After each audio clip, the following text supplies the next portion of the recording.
He had 412 in his bank account. His daughter was dying in a hospital bed upstairs. And the most powerful woman in the building had just dared him, a janitor, to fix a 70 million yen engine by sunrise, or lose everything. What she didn't know was who he used to be.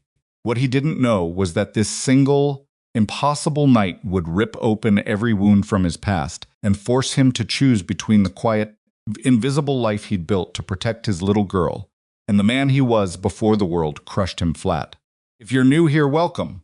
Hit that subscribe button right now and turn on notifications, because the stories we tell on this channel have a way of getting under your skin and staying there. We'd love for you to ride this one all the way to the end. Before you go, drop a like on this video and leave a comment telling us what city or country you're watching from. I read every single one. I want to see just how far this story travels. Let's begin. The elevator in Building C had been broken for 11 days. Evan Mercer knew this because he was the one who'd reported it, filled out the maintenance request, waited for parts that never came, filed a second request, and eventually just fixed the thing himself, using a capacitor he cannibalized from a decommissioned freight lift in the south lot. He did it on a Saturday. Nobody thanked him. Nobody noticed. The elevator simply worked again on Monday morning, and the people in expensive shoes stepped into it without looking up from their phones. That was fine. Evan didn't need people to notice. He needed the paycheck. Yes, he needed the health insurance. And right now, more than anything else in the world, he needed $47 more to clear the minimum payment on his visa before the account got frozen again. He was doing the math in his head, not for the first time that morning, while he crouched behind an air handling unit on the 4th floor of the Hutton Aerospace main facility, his knee pressed against a concrete floor that smelled like machine oil and old coffee, his flashlight wedged between two aluminum ducts so he could use both hands. The unit had been throwing a fault code since Thursday. The on-site HVAC contractor had looked at it, declared it above his scope, and billed Hutton $340 for the privilege of that opinion. Evan had been looking at it for 20 minutes and already knew the problem was a cracked condensate drain pan. He could fix it in an hour. He was reaching for his utility knife when his phone buzzed in his chest pocket. He pulled it out, saw the name on the screen, Seattle Children's, patient billing, and felt the familiar drop in his stomach. Kind of drop that had nothing to do with heights. He answered. The voice was professional, careful, the kind of careful that meant bad news was being delivered in a practiced way. This is Joanna Reeves from the Financial Services Office at Seattle Children's Hospital. I'm calling regarding Lily Mercer's surgical scheduling. He sat back on his heels. Go ahead. We've spoken a few times about the deposit requirement for Lily's procedure. This is a difficult situation, and I want to be transparent with you. We've extended the timeline twice already, and our surgical scheduling team needs a confirmed payment before they can hold the operating room slot. Evan pressed his thumb against the edge of his flashlight. How much time do I have? A pause. The slot is currently held through the end of next week. After that, it returns to the general pool, and given the demand for pediatric cardiac surgery, we can't guarantee when another opening would become available. I understand that. Mr. Mercer, the deposit is $50,000. Do you have any update on your financing situation? He was quiet for a moment. The air handler clicked and hummed beside him, oblivious. I'm working on it, he said. That was not a lie. Exactly. It was more like the most compressed, stripped-down version of a truth. He didn't have time to explain that he was working on it every hour of every day, that he had called every bank and every credit union and every lending service that didn't require collateral he didn't have, that he had looked into medical fundraising platforms and found the landscape crowded, more photogenic than his own, that his mother had offered him $3,000 from her retirement account, and he had said no because she was 71, and he wasn't going to do that to her. Oh, okay, Joanna said. I'll note that in the file. Please reach out if anything changes. She hung up. Evan sat there another 30 seconds, phone in his hand, before he put it away and went back to the drain pan. The thing about maintenance work that most people didn't understand was that it required actual thinking, kind of thinking that got you invited to meetings or put your name on a patent application, but real, systematic, physical world problem solving that started with the question, why is this broken, instead of how do I make it look fixed? Evan was good at it in a way that had nothing to do with the work itself. He was good at it because it was the same cognitive process he'd used for the first 8 years of his adult life, in a very different context, and his brain had simply never stopped working that way. Propulsion engineer, not a junior one, someone running simulations for a senior team lead. He'd had his own projects, his own lab space at a startup called Resurfaces in Portland, and at 26 years old he'd developed a fuel injection timing algorithm that was every measurement he knew how to apply, a meaningful advancement in small-scale rocket propulsion. Kind of advancement that could cut cost per launch on suborbital platforms by somewhere between 18 and 22%. He'd applied for the patent. Kairos Dynamics, 3 times the size of Mira Systems, and with 300 times the legal budget, had filed a competing claim, alleging that Evan's algorithm was derivative of proprietary research their team had conducted 2 years prior. The lawsuit was quiet, efficient, and devastating. Mira Systems, rather than face a multi-year legal battle against a company that could absorb the cost like a rounding error, had settled. Part of that settlement involved distancing themselves from Evan publicly. He'd gone from promising young engineer to radioactive liability in about 4 months. And aerospace would touch him after that. Not because they thought he was actually guilty, a few of them had told him privately, over drinks they paid for and conversations they'd deny having, that they thought the whole thing stank. But thought and proved were different things, and hiring someone in an active IP dispute was a risk that HR departments weren't designed to absorb. He'd done what he had to do. He'd taken the first job he could find that offered health insurance. Lily had been 3 years old, already diagnosed, already waiting. She was 7 now, and she was on the 6th floor of Seattle Children's in a room with a window that faced east. And every morning the light came in at a low angle and made the room feel briefly like something other than what it was. Evan spent his nights there when he could, sleeping in the reclining chair beside her bed with a hospital blanket that smelled like industrial detergent. And he'd gotten good at waking up at exactly 5:47 so he could squeeze her hand before she opened her eyes, so that the first thing she felt every morning was him there. Daddy, she'd said to him last Tuesday, in that direct way she had that made him feel simultaneously proud and wrecked. When am I going to get my operation? Bug, you keep saying. Soon. I know. She'd looked at him with those dark eyes that were exactly like her mother's. Lily's mother had left when Lily was 18 months old, overwhelmed in ways she'd never fully explained, and Evan had moved through his anger about that into something quieter and more complicated, a kind of exhausted acceptance. And then she'd said, I'm not scared. Jesus scones. I just want to stop feeling tired all the time. He had to look at the window for a minute after she said that. You're not scared, he told her. You're the bravest person I know. She'd considered that. Braver than you? Yeah, he said. By a lot. The X7 test chamber was in Building A, the secure side of the campus, accessible only with a Level 3 badge that Evan did not have. He knew it existed the way maintenance workers knew everything about a building through the pattern of service requests, the location of HVAC, return, vents, the power load signatures that showed up on the building management system. Something big and hot was running in there, requiring a lot of cooling, drawing significant power, running on a schedule that had gotten increasingly frantic over the past 3 weeks. He'd heard people talking too.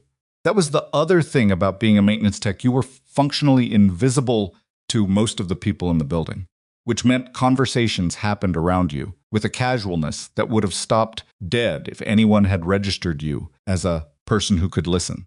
There was a critical government contract, a propulsion prototype, test deadline that was apparently now catastrophically close, and a problem that Hutton's engineering team had been failing to solve for the better part of a month. Evan had pieced this together from 4 separate half-conversations he'd overheard in hallways and break rooms. He tried not to think too much about it. Because thinking about propulsion problems was like trying not to scratch an itch. The more you tried to stop, the more insistent it became. He was on his ladder in the corridor outside the test chamber that afternoon, replacing a run of fluorescent tubes that had burned out, when the doors burst open, when the doors and 6 engineers streamed out, looking like people who had just been told the building was on fire. They were followed by 3 more, all of them talking at once, none of them listening to each other. Same resonance pattern as the last 4 runs. Simulation says the casing should hold, but it isn't holding. Marcus wants to try recalibrating the injection sequence again. But if we blow another test there's no coming back from. Last through the door, Vivian Cross. Evan had seen her before everyone who worked in the building had, but up close, she was something more specific than the composite impression you got from boardroom glass and corporate email signatures. She was younger than he'd expected, early 30s, with dark hair pulled back in a way that suggested she'd meant to do something more deliberate with it and hadn't had time. She was wearing a blazer over a technical shirt, and her expression had the particular quality of someone who was furious, but had disciplined themselves out of showing it, which somehow made it worse than visible anger would have been. She stopped in the middle of the corridor, closed her eyes for exactly 2 seconds, and then opened them and looked directly at her phone. Evan went back to his light fixture. Harmon. She was talking to someone on her earpiece. Tell me the truth. If we run it again tomorrow with the same parameters, what happens? She listened. That's not an answer. That's a probability distribution. I need you to tell me what happens. Another pause. Great. She pulled the earpiece out and pressed 2 fingers against the side of her head. Evan was being very focused on the fluorescent tube. Hey! It took him a second to understand she was talking to him. What are you doing up there? He looked down. She was looking up at him with the same expression she'd turned on Harmon. Whoever that was like, she was running a rapid assessment and hadn't decided yet what she was looking at. Replacing the bulbs, he said. 3 of them went out in this section. I had a work order. I know what a work order is. She glanced at his badge. Mercer, how long does that take? 40 minutes, maybe. I've got 2 more runs after this one. She nodded, not really processing it, and started to turn away. That was the moment. He knew it was the moment, and he knew he should let it pass. Harmonic resonance, he said. She stopped. What? He hadn't actually decided to say it. The words had just come out, the way a sneeze comes out, some reflex that bypassed the part of he good at reminding him that staying invisible was how he kept his job. Problem with the engine, he said. Based on what I heard them saying, the vibration pattern, the casing failures, that sounds like harmonic resonance. The fuel injection timing is probably creating a frequency that's coupling with one of the casing's natural resonant modes. The simulation wouldn't catch it if it's using a linear model, because harmonic resonance in that context is nonlinear. It gets worse fast once it starts. Vivian Cross stared at him. He became aware that he was holding a fluorescent tube and standing on a ladder, and that he had just told the CEO of an aerospace company what was wrong with her prototype. You're a maintenance tech, she said. It wasn't quite a question. You know what harmonic resonance is? I know what a lot of things are. She looked at him for a long moment. He couldn't read her face particularly well. She'd clearly had a lot of practice keeping it neutral, but he could see something working behind her eyes. Some kind of calculation. All right, she said, and there was something in her voice now that wasn't quite mockery, but was probably related to it, a dry, precise edge. If you've got it all figured out from up there on your ladder, maybe you should come fix it. Could, Evan said. She laughed. It was short and surprised, not mean exactly, but not particularly kind either. Is that right? Give me access to the test chamber tonight after the team goes home, and I'll fix it by morning. The laugh faded. She studied him with a different quality of attention now. And what do you want for this? Assuming for a moment that you actually could do what you're saying you could do, she paused. I'm not assuming. Evan came down 2 rungs on the ladder. He was level with her now, more or less. $50,000. The number sat in the corridor between them. That's a very specific number, she said. My daughter needs heart surgery. The hospital needs the deposit before they'll schedule the procedure. $50,000 is what it costs. Something shifted in her expression. Sympathy, exactly, or not just that. Something more complicated. She looked at him the way you look at something that doesn't fit into the category you'd put it in. You're not negotiating, she said. I'm not negotiating. She was quiet for 5 seconds. He counted. If you go in there and you can't fix it, she said, you're done here. Terminated. You don't get another job in this industry. I'll see to that personally. If I can't fix it, the engine is already dead anyway. You don't have anything to lose. I have a lot to lose. From me. Another pause. She reached into the inside pocket of her blazer, pulled out a folded document. He had no idea why she was carrying it. Maybe it was something else entirely, that he happened to have the right shape, uncapped a pen she produced from somewhere, wrote a number and 2 names and her signature at the bottom, and held it out to him. The engine passes the efficiency threshold by 6A, she said. 50,000. Wired to whatever account you specify by noon. He took the document. Read it. The language was straightforward. The number was correct. And if it doesn't? She asked. You made a very cheap bet, he said, and signed his name. The test chamber cleared out by 8:30 that night. Evan sat in his truck in the parking lot until 9, eating a gas station sandwich and looking at the building's lit windows going dark, one by one. The sky over Seattle was doing its usual thing, a low ceiling of cloud, with the city glow pressing up against it from underneath, and he sat with the heater running low and thought about Lily. He'd called her at 7, the way he did every night when he couldn't be there. She'd sounded tired, but okay. She'd told him about a book the hospital's child life specialist had brought her, something about a girl who could talk to horses, and she'd explained the whole plot to him in enthusiastic, non-sequential order. And he'd said, kidding, and then what happened in the right places. And at the end she'd said, Daddy, you okay? You sound weird. I'm fine, Bug.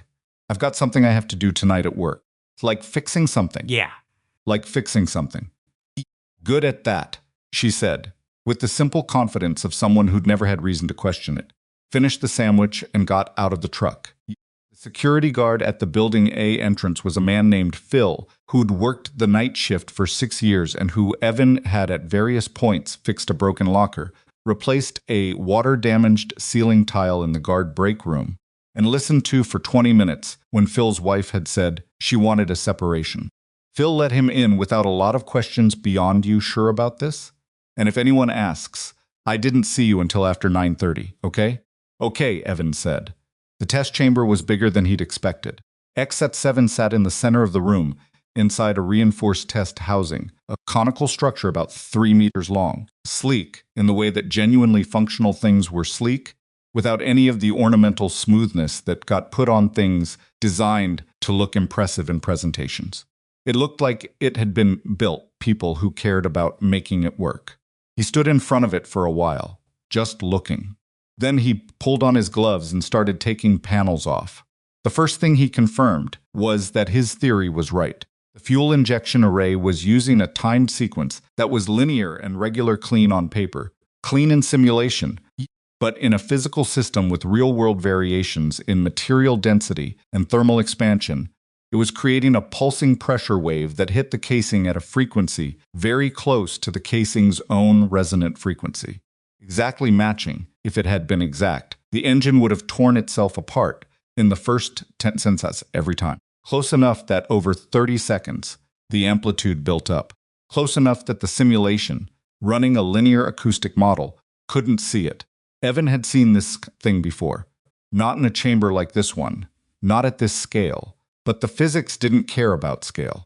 He found the vibration dampeners in a parts bin near the east wall, the kind of thing that got ordered, used in an early prototype, and then set aside when the engineering team moved on to what they thought were bigger problems. They were the right spec. He measured twice, confirmed they were the right spec a third time. Yes, he'd intervened, and installed them in the mounting points that were already built into the casing housing built into it. He noted, which meant someone had thought about this problem early, and then the team had moved away from it. That happened. Teams got invested in their solutions. They stopped being able to see alternatives. He rerouted 2 fuel lines, which was fiddly work that took longer than he wanted, because the existing connectors were torqued to spec and he'd had to hunt for a breaker bar. He found one on a tool cart in the corner that someone had left, and he made a mental note to return it before he left. Then he sat down with the engine's control interface and started looking at the injection timing sequence. This was the part that required something closer to actual engineering, not just physical intuition, but mathematical intuition.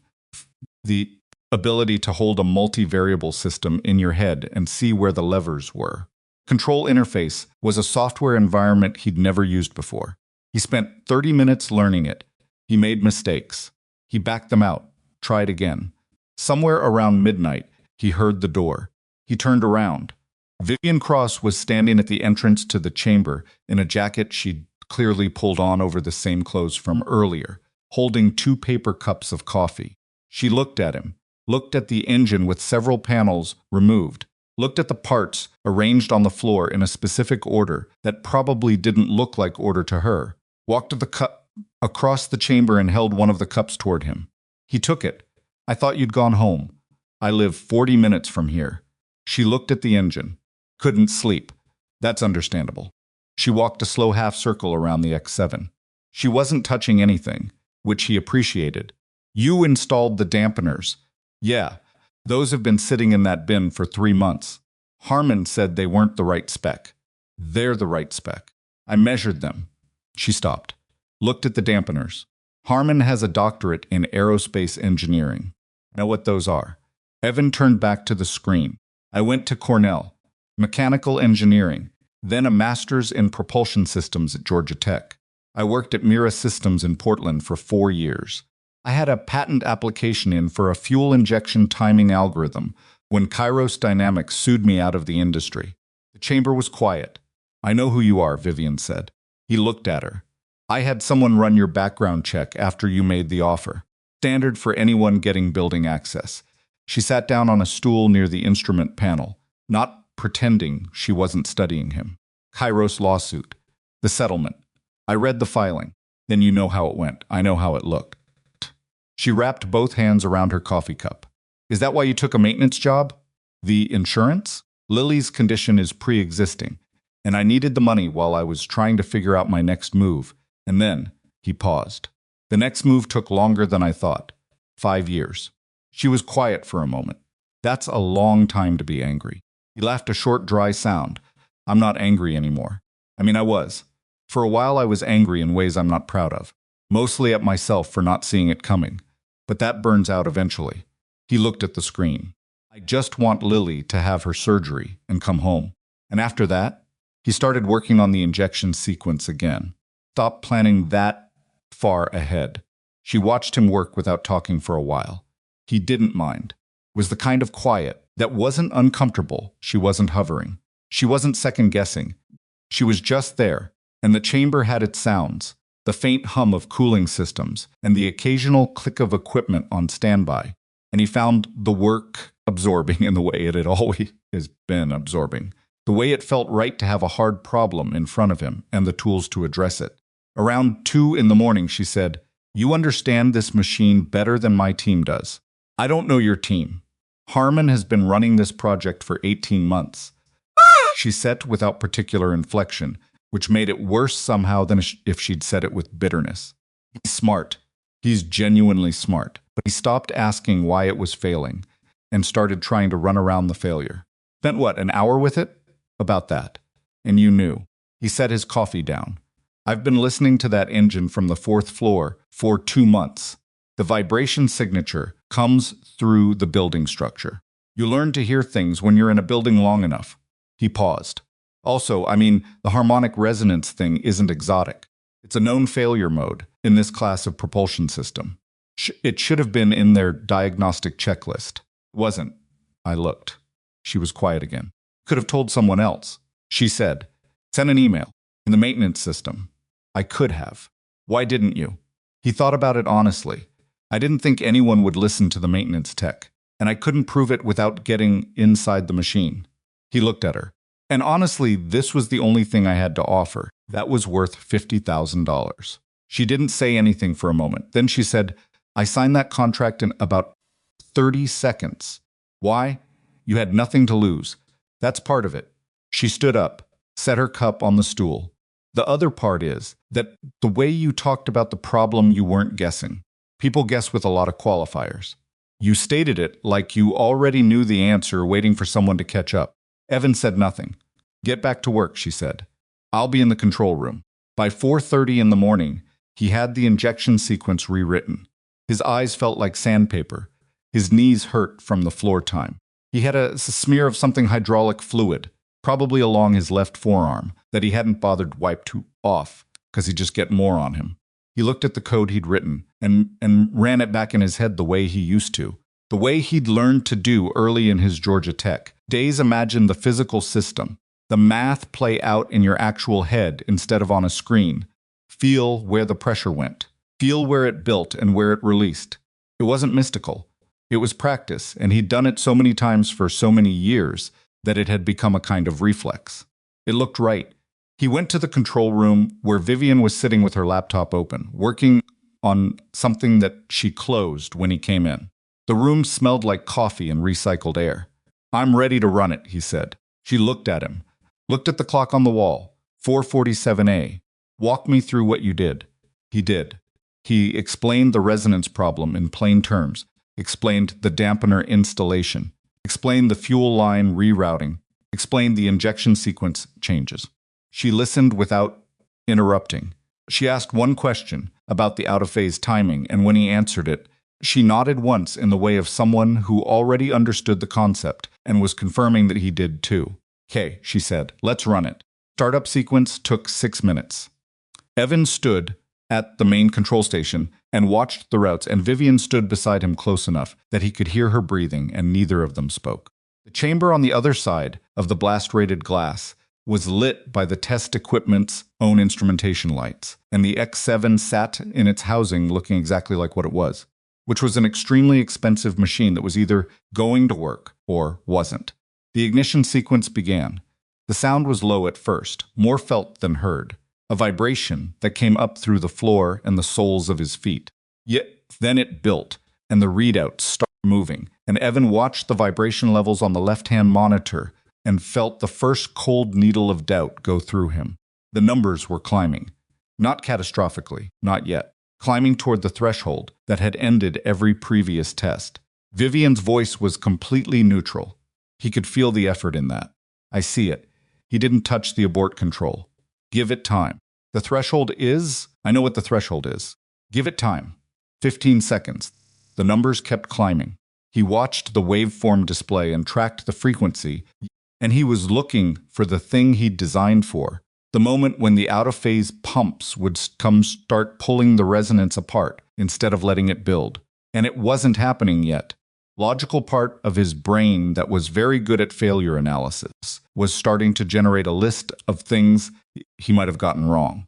20 seconds. The vibration amplitude hit 92% of the failure threshold. 94. Vivian inhaled sharply beside him. Then the out-of-phase sequence fired. The waveform on the display didn't collapse dramatically. It was more like watching something untangle, a process that was almost quiet compared to what the chamber was doing, the noise level dropping in a way that was subtle at first and then suddenly obvious. The vibration numbers stopped climbing. 27 seconds. 28. The numbers fell.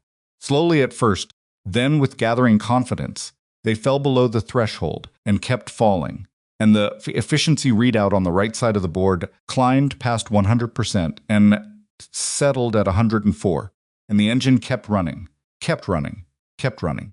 45 seconds, Vivian said, "Shut it down," and her voice came out slightly wrong, too controlled, and Evan initiated the shutdown sequence. The chamber went quiet. The readouts held their last numbers for a moment before the system reset.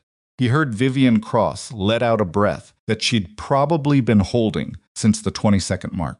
He turned to look at her. She was looking at the efficiency number, still on the board. 104, she said. "Yeah, the spec required 96. "Yeah," she looked at him. Her face was doing something complicated. The careful neutral was still there, but it had cracked around the edges. "You did it. The engine did it. I just fixed what was wrong with it." He looked at the clock. 5:53 a.m.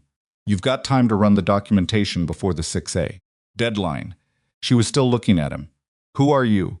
It came out like she was actually asking, not rhetorically, not as a challenge. The answer was a thing she genuinely wanted to know. Evan picked up his jacket from the chair. He'd left it and put it on.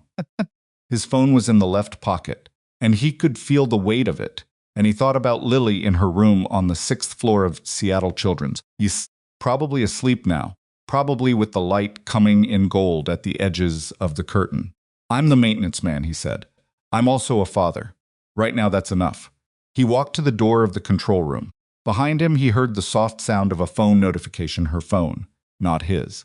Then she said quietly, to herself or to him, he wasn't sure which, 50,000. Wired, he stopped in the doorway. His own phone buzzed. He looked at the screen. Chase Bank, a transfer of 50,000 has been deposited to your account ending in 4,471. He stood there for a long moment, in the doorway of the control room, the building waking up around his nerdum in Smolsung Soundsai. No, a vent cycling somewhere, a door opening 2 floors up, holding his phone and reading those words again. Then he called Seattle Children's patient billing. It was early enough that he got voicemail. This is Evan Mercer, he said.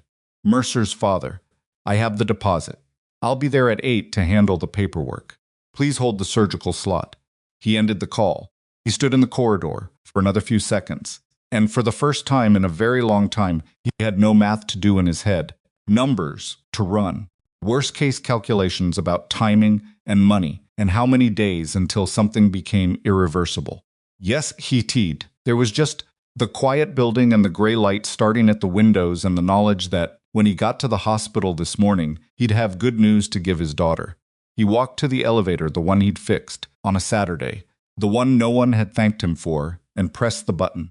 The doors opened immediately. He got in. The paperwork at Seattle Children's took 45 minutes.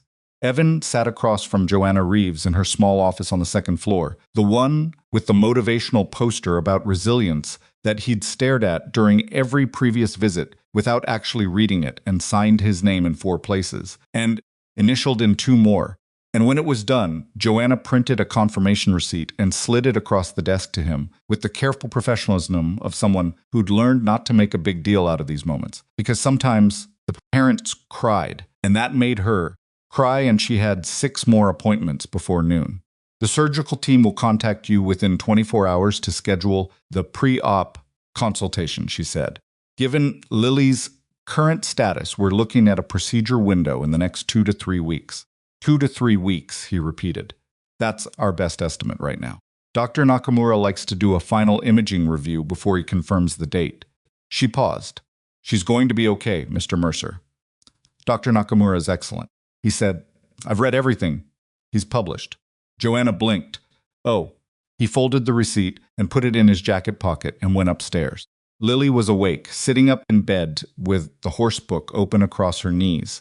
And when he came through the door, she looked up and immediately read something in his face that made her close the book and sit up straighter. What happened? She said. He sat in the chair beside her bed, the recliner, his chair. Yes, he'd intervened, the one that had a small tear in the left armrest that he'd been meaning to report to the facilities staff and kept not doing because he didn't want them to replace it with something unfamiliar. He leaned forward with his elbows on his knees and looked at his daughter, and he said, I talked to the billing office downstairs this morning. She waited. They're going to schedule your surgery. Dr. Nakamura's team is going to call us. Lily looked at him for a long moment with those dark, direct eyes. Then she said, You fixed something last night, didn't you? Something big. Pretty big. Yeah. She nodded, processing this, and then she opened her book again. Good, she said. The matter was settled. Like she'd never doubted it would be. And then, without looking up, You should sleep, Daddy. You look terrible. He laughed, an actual laugh, not the short, exhausted kind he'd been producing for months. It came up from somewhere real and surprised him. I'll sleep tonight. You always say that. This time I mean it. She didn't argue the point. She turned a page. He sat in the chair and watched her, read for a while. The morning light, doing exactly what it always did in this room. And he let himself feel just for a few minutes, sitting there in that chair, the specific relief of a thing he'd been afraid of for so long that he'd almost stopped believing it could resolve. He was still sitting there, an hour later when his phone rang. The number was a Hutton Aerospace internal extension. He almost didn't answer. Mercer, Vivian's voice. Where are you hospital? A pause. Right, of course. Another pause, shorter. I need you to come in today. Not for maintenance work. There's something I want to discuss. I've got a shift at 2. I'll have facilities cover it. Come in at noon. My office. He looked at Lily, who was still reading. I'll be there at 12:30, he said. I need to go home and change first. She almost said something about that he could hear the instinct in the brief silence, and then she said, fine. 12:30, she hung up. Lily turned a page. Was that a boss? Something like that. She sounds intense. She is. Lily considered. Are you in trouble? No, he said. And this time he was reasonably confident it was true. I don't think so. He squeezed her hand, told her he'd be back that evening, and left. The drive home took 20 minutes on a good day, and 35 on a Seattle morning. And this was a Seattle morning, so he sat in traffic on I-5 with the radio off and thought about what Vivian Cross might want to say to him. The obvious thing was some version of a formal acknowledgement, a thank you, wrapped in liability language. Maybe a non-disclosure agreement about the nature of the repair, a reminder that last night's arrangement was a one-time contracted service and not an ongoing employment relationship, was the obvious thing. He couldn't figure out why. If that was all it was, she'd have told him it wasn't about maintenance work. He showered, changed into the only non-work clothes he owned that didn't have some kind of stain on them, dark jeans and a gray button-down that his mother had given him 2 Christmases ago and that he'd worn maybe 4 times, and drove back to the Hutton campus, this time parking in the visitor lot instead of the employee section out back. The receptionist at the main entrance looked at his badge and then at him with the particular expression that meant she'd heard something and was trying to match it to the person in front. Mr. Mercer, she said. Yeah, Miss Cross's assistant will come down to meet you. He'd never been to the main entrance before. He always came in through the facilities entrance on the east side, badged in with the other maintenance staff, went to the locker room to change. The main lobby was a different world, all glass and angled steel, and a model of the company's early satellite platform mounted in a display case that was lit like a piece of art. He stood near the display case and looked at it while he waited. The assistant was a young man named Derek who moved quickly and talked fast and treated Evan with a kind of careful courtesy that suggested he'd been briefed to be respectful without being given full context about why. Miss Cross is finishing a call, Derek said in the elevator. She'll be ready in about 5 minutes. That's fine. Can I get you anything? Coffee. Water. I'm good. Thanks. The elevator opened on the executive floor, which Evan had also never seen. It was quieter up here, carpeted. The air somehow different, not literally. He knew just the absence of the particular industrial smell that lived on every other floor of the building. Derek showed him to a sitting area outside a set of glass-walled offices and left him with a bottle of water he hadn't asked for. Through the glass, Evan could see Vivian at her desk, phone pressed to her ear, pacing. She was very still when she was on the phone, as the opposite of what he would have expected. She was looking at something on her desk, a document or a printout, and her expression was the working expression he'd seen in the corridor the day before, controlled intensity. Everything filtered through it. She saw him waiting and held up one finger without looking away from whatever she was reading. He nodded and sat down. He was on his 2nd minute of studying the carpet pattern when the office door opened. Come in, she said. Her office was not what he'd expected either, and he was becoming aware that he kept having this reaction to things about Vivian Cross that she didn't match his predictions. He'd expected something aggressively designed, all statement furniture, and a view weaponized for impressiveness. The view was there, floor to ceiling, Seattle spread out below in its gray and green way, but the office itself was working space. Whiteboards on one wall, 2 of them covered in actual writing and diagrams. Stacks of technical documents on a side table. A half-empty coffee mug with a ring under it on the corner of her desk because she hadn't been using a coaster. He sat in one of the chairs across from her desk. She stayed standing, which he suspected was a habit.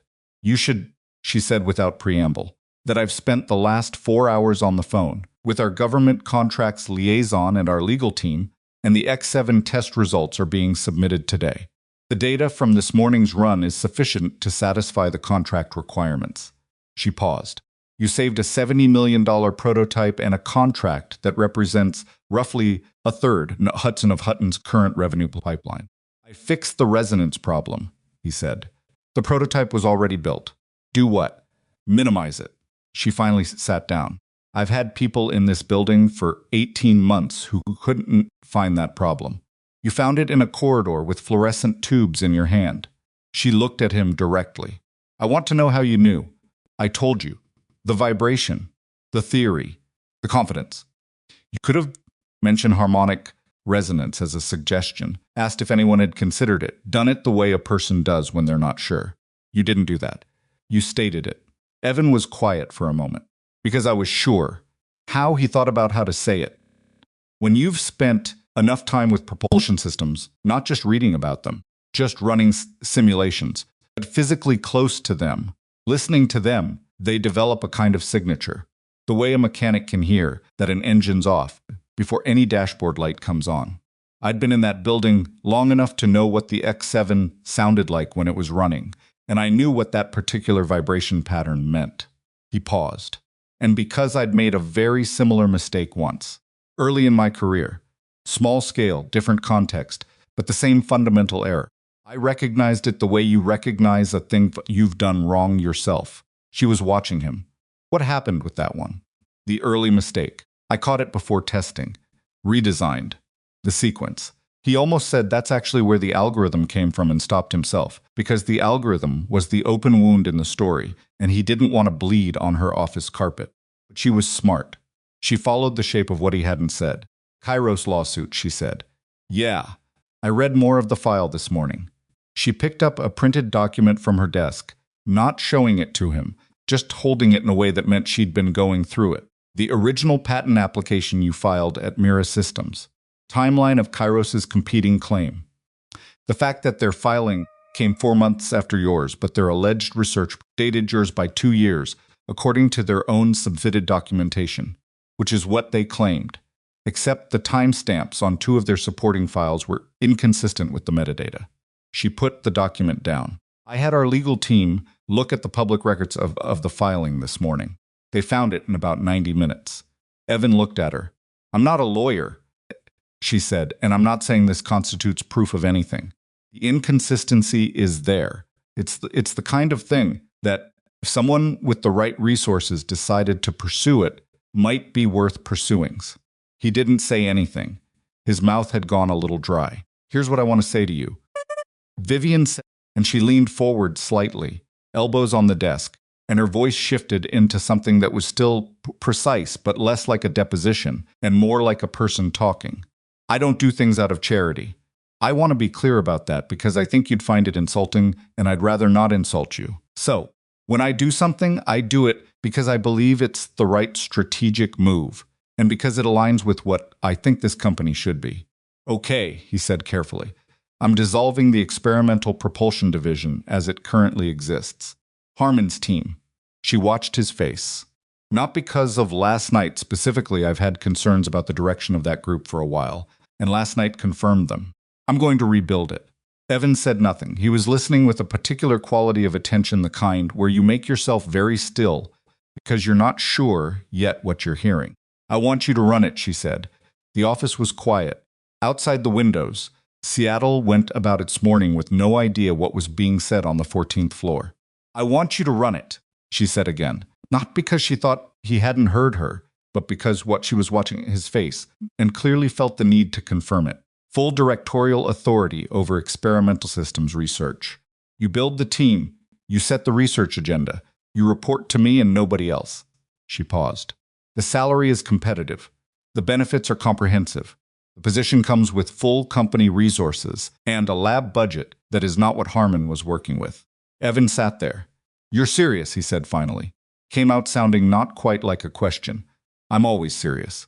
He looked at the whiteboards on the wall, at the diagrams on them, partial system maps that were a mix of what he recognized and what he didn't yet, and he had the very clear and immediate instinct to understand all of it, to walk over there and look at every line and figure out the logic behind each one. The instinct arrived so fast and so completely that it almost felt physical, like a hand closing around something. Then he thought about Lily. My daughter's surgery is in 2 to 3 weeks, he said. Start after. She didn't make a big deal of it. Take whatever time you need, during and after the procedure. Position will be there. And Harmon? Something crossed her face. Harmon will be reassigned. That's going to be complicated, yes. She didn't expand on it. That's my problem to manage, not yours. Evan looked at his hands. The hydraulic fluid smear was gone. He'd scrubbed it off in the shower, but there was still a thin line of grease under his left thumbnail that he'd missed. And he looked at it now with the specific feeling of a man who was trying to make sure he was looking at things accurately and not through the distortion of wanting something too much. Why, he said. I just explained what you said. The strategic logic. I understand it. He looked up at her. I'm asking why you specifically looked into the Kairos filing this morning. You didn't have to do that. You could have offered me the director role based purely on last night, and that would have been a clean and rational business decision. You didn't need to go looking for anything. Vivian Cross was quiet for a moment. She stood up and went to the window. Not dramatically, she just moved there and looked out at the city, and when she spoke, her voice had a different quality to it. Still careful, but underneath it, something that was less curated. I built this company from a licensing deal and a $15 million loan I took out at 31 years old, she said. I had a business partner who tried to cut me out of the majority stake in year 2.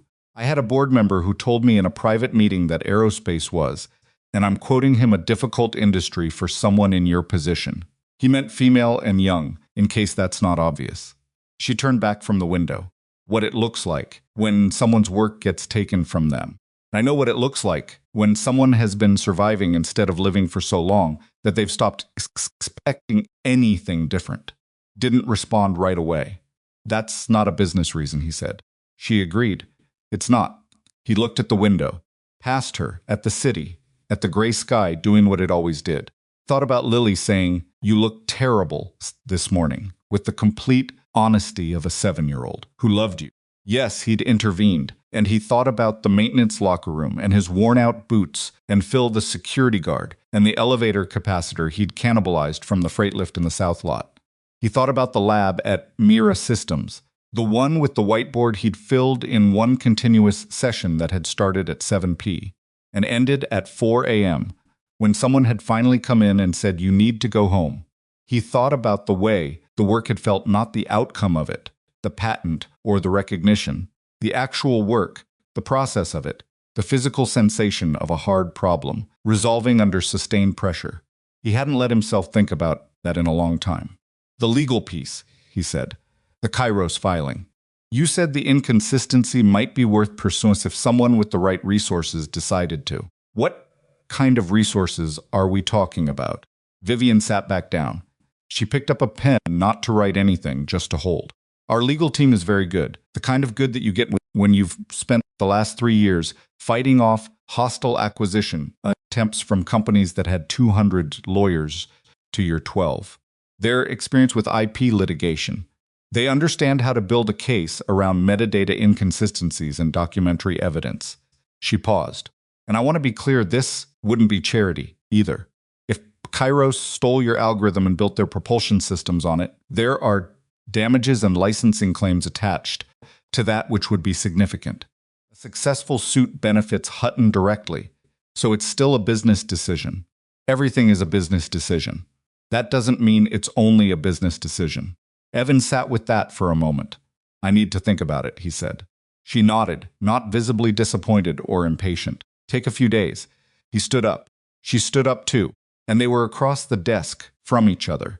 And he was struck again by how much she didn't match his first impression, not because she'd turned out to be soft or warm. She clearly wasn't. Because whatever she was, it was more complicated than the version he'd assembled from third he seasons in a corridor. One question, he said. Go ahead. The dampeners. In that bin. Did you know they were the right spec, or did you find out after? She looked at him. A beat passed. I found out after, she said. I had Derek pull the spec sheets at 6 this morning. He picked up his jacket from the chair. Harmon ordered them. 18 months ago. They were in the spec from the original design. Somebody along the way decided the simulation said they weren't needed and pulled them from the build list. He shrugged the jacket on. I'm not saying that to trash Harmon. I'm saying it because it's the kind of thing that's worth understanding about what went wrong. She was looking at him with the same expression she'd had in the control room that morning, when the efficiency number had held at 104, like she was adjusting something. I'll make note of that, she said, to the office door. I'll call you in a couple days. I'll be here. In the elevator on the way down, Derek was quiet, professionally unreadable. Evan stared at the floor display and thought about nothing in particular, because sometimes after a big thing happens, your brain takes a few minutes to just sit in the white noise before it starts processing. He was in the lobby, almost at the door, when he stopped. He turned around and looked at the display case with the satellite model in it. The early one, the company's first. The placard said Hutton Aerospace LPX-1, first commercially licensed platform, 2019. Somebody had built that thing. A team of people, probably people who'd spent years in rooms with whiteboards and prototypes and problems that refused to resolve. At some point, it had resolved. Here it was in a glass case in the lobby, while outside the windows the company it had built did other things. He looked at it for another few seconds. Then he walked out to the parking lot, got in his truck, and drove back to the hospital. Lily had fallen asleep over her book. The afternoon light was different from the morning, light lower, more amber, the kind that made a hospital room look briefly like it was somewhere else. He sat in his chair and listened to the machines that monitored his daughter's heart do their quiet work. And he sat with the knowledge of what was sitting on the table in Vivian Cross's office. Yes, he'd let himself feel the full weight of it without trying to flatten it into something manageable. He was tired. He was 32 years old, and he was tired in the way of someone who had been carrying a thing for long enough that he'd stopped noticing the weight and only noticed it now because someone had briefly offered to help him set it down. Lily stirred, opened her eyes, saw him, and didn't look surprised. She never did, like she'd always known he'd be there. "You smell like a different building," she said, half asleep. "I went up to the nice floors today." She thought about this. "Were they nice?" "Different," he said. She closed her eyes again. He stayed until visiting hours ended, and when he finally drove home through the wet Seattle streets, he sat in his truck in his apartment parking lot for a few extra minutes because he wasn't ready to go in yet. He'd fixed something last night. Not just the engine. Though the engine was real, the engine mattered. The engine had become the thing that made everything else possible. But he'd also proved something to himself that he hadn't known he needed to prove. Some quiet question that had been sitting under everything for 5 years, whether he was still the person who could do that, whether the engine of himself had corroded past the point of working. Apparently not. He got out of the truck and went inside and ate the leftovers he'd had in the refrigerator for 3 days, and sat on his couch in the quiet apartment and stared at the wall for a while, and then he picked up his phone and called his mother. She answered on the second ring. She always answered on the second ring. Evan. The way she said his name had been the same his whole life. Not quite a question, not quite a greeting. Something between the two. "Hey, Mom, how's Lily?" "Good. They're going to schedule the surgery. 2-3 weeks." A long silence. "Then the money came through?" "It came through." "Evan." Her voice was different now. He heard her exhale. "How?" "I fixed something at work," he said. "Something big. Someone paid me for it." "What kind of something?" "Prototype engine. Aerospace." He paused. "Mom, I did real engineering work last night." Silence. Longer. "You did," she said, and her voice had gone quiet in a way that meant she was feeling something she wasn't going to name directly, because that was how she was, always had been, the woman who expressed love through practicality, and showed up and did things instead of talking about them. "You never stopped being that person, you know." "I know," he said, which wasn't entirely true, but was truer than it had been yesterday. They talked for another 15 minutes about nothing. In particular, her neighbor's renovation project. A series she'd been watching, whether Lily still liked those yogurt pouches or if she'd outgrown them. He ate the rest of his leftovers while they talked and let the ordinary conversation settle around him like something happy. After he hung up, he sat for a while longer. Then he went to the small desk in the corner of his apartment where he kept his laptop and a handful of paper notebooks, opened one of the notebooks to a blank page, and started writing. The injection timing sequence, that was done. That was solved. Something else. A concept that had been nagging at the edge of his attention since 2 in the morning. Yes, he'd been elbow deep in the Exxon Evans fuel line rerouting and had noticed about the pressure distribution that had nothing to do with the immediate problem, but was interesting in its own right. He wrote for an hour and a half without looking up. When he finally stopped, he looked at what he'd written and felt the specific tired but clean feeling of having worked a muscle that had been locked up too long. Closed the notebook, went to bed, and for the first time in months, he slept without the math running in his head. The math had somewhere to go now. He called Vivian 2 days later, not 3. He hadn't planned to call early. He'd told himself he would take the full time, think Fokit through carefully. Make the decision the way you were supposed to make decisions that had real weight to them slowly, with all the information laid out, without letting the hunger for something override the caution that had kept him functional for 5 years. Told himself that. Then he'd spent 2 days going back to that notebook. Concept he'd sketched out the night after the X7 test had expanded in ways he hadn't predicted. What had started as a single observation about pressure distribution had opened into something bigger, a modification to the out-of-phase timing approach that could theoretically be applied to a whole different class of propulsion problem. Just resonance management, but active pressure modulation. During variable thrust phases, the kind of thing that small satellite platforms needed and nobody had a clean solution for. Yet, he'd filled 6 pages, then 8. He'd found himself at the desk at midnight 2 nights in a row, and when Lily had called him on the second evening and asked why he sounded different, he'd had to think about it before answering. "I've been working on something," he said. "Like a work project? Like a project, the kind I used to do." A pause. Then Lily said, with the uncanny precision that she occasionally deployed, "The thinking kind, the fixing kind. Actually, they're the same thing when you do them right." She'd accepted that with a 7-year-old's pragmatism and gone back to telling him about the horse book, which she had finished and which she'd decided had an unsatisfying ending. He'd listened and made the right noises, and after they hung up, sat at his desk and looked at the notebook and called Vivian the next morning. "You said a couple days," she said when she answered. "It's been 2 days. It has." He could hear her calibrating, not sure yet what the call meant. "I have some conditions," he said. A pause that was almost imperceptible. "I want full control over hiring for the new division. Input control. I decide who's on the team. I decide what we're working on. And if there are budget disputes, I want direct access to you, to whoever runs the finances. That's manageable. The Kairos situation, if your legal team thinks there's a real case, I want to be fully informed at every stage. Updated. Informed. I want to see the documents. I want to understand the strategy. I want to be able to make real decisions about when to push and when to hold. Also manageable." And he stopped. This was the one that felt harder to say. Not because it was more demanding, but because it was more personal, and he'd spent 5 years keeping personal things out of professional conversations. "I need flexibility when Lily needs me. Surgery, recovery, appointments, whatever comes up.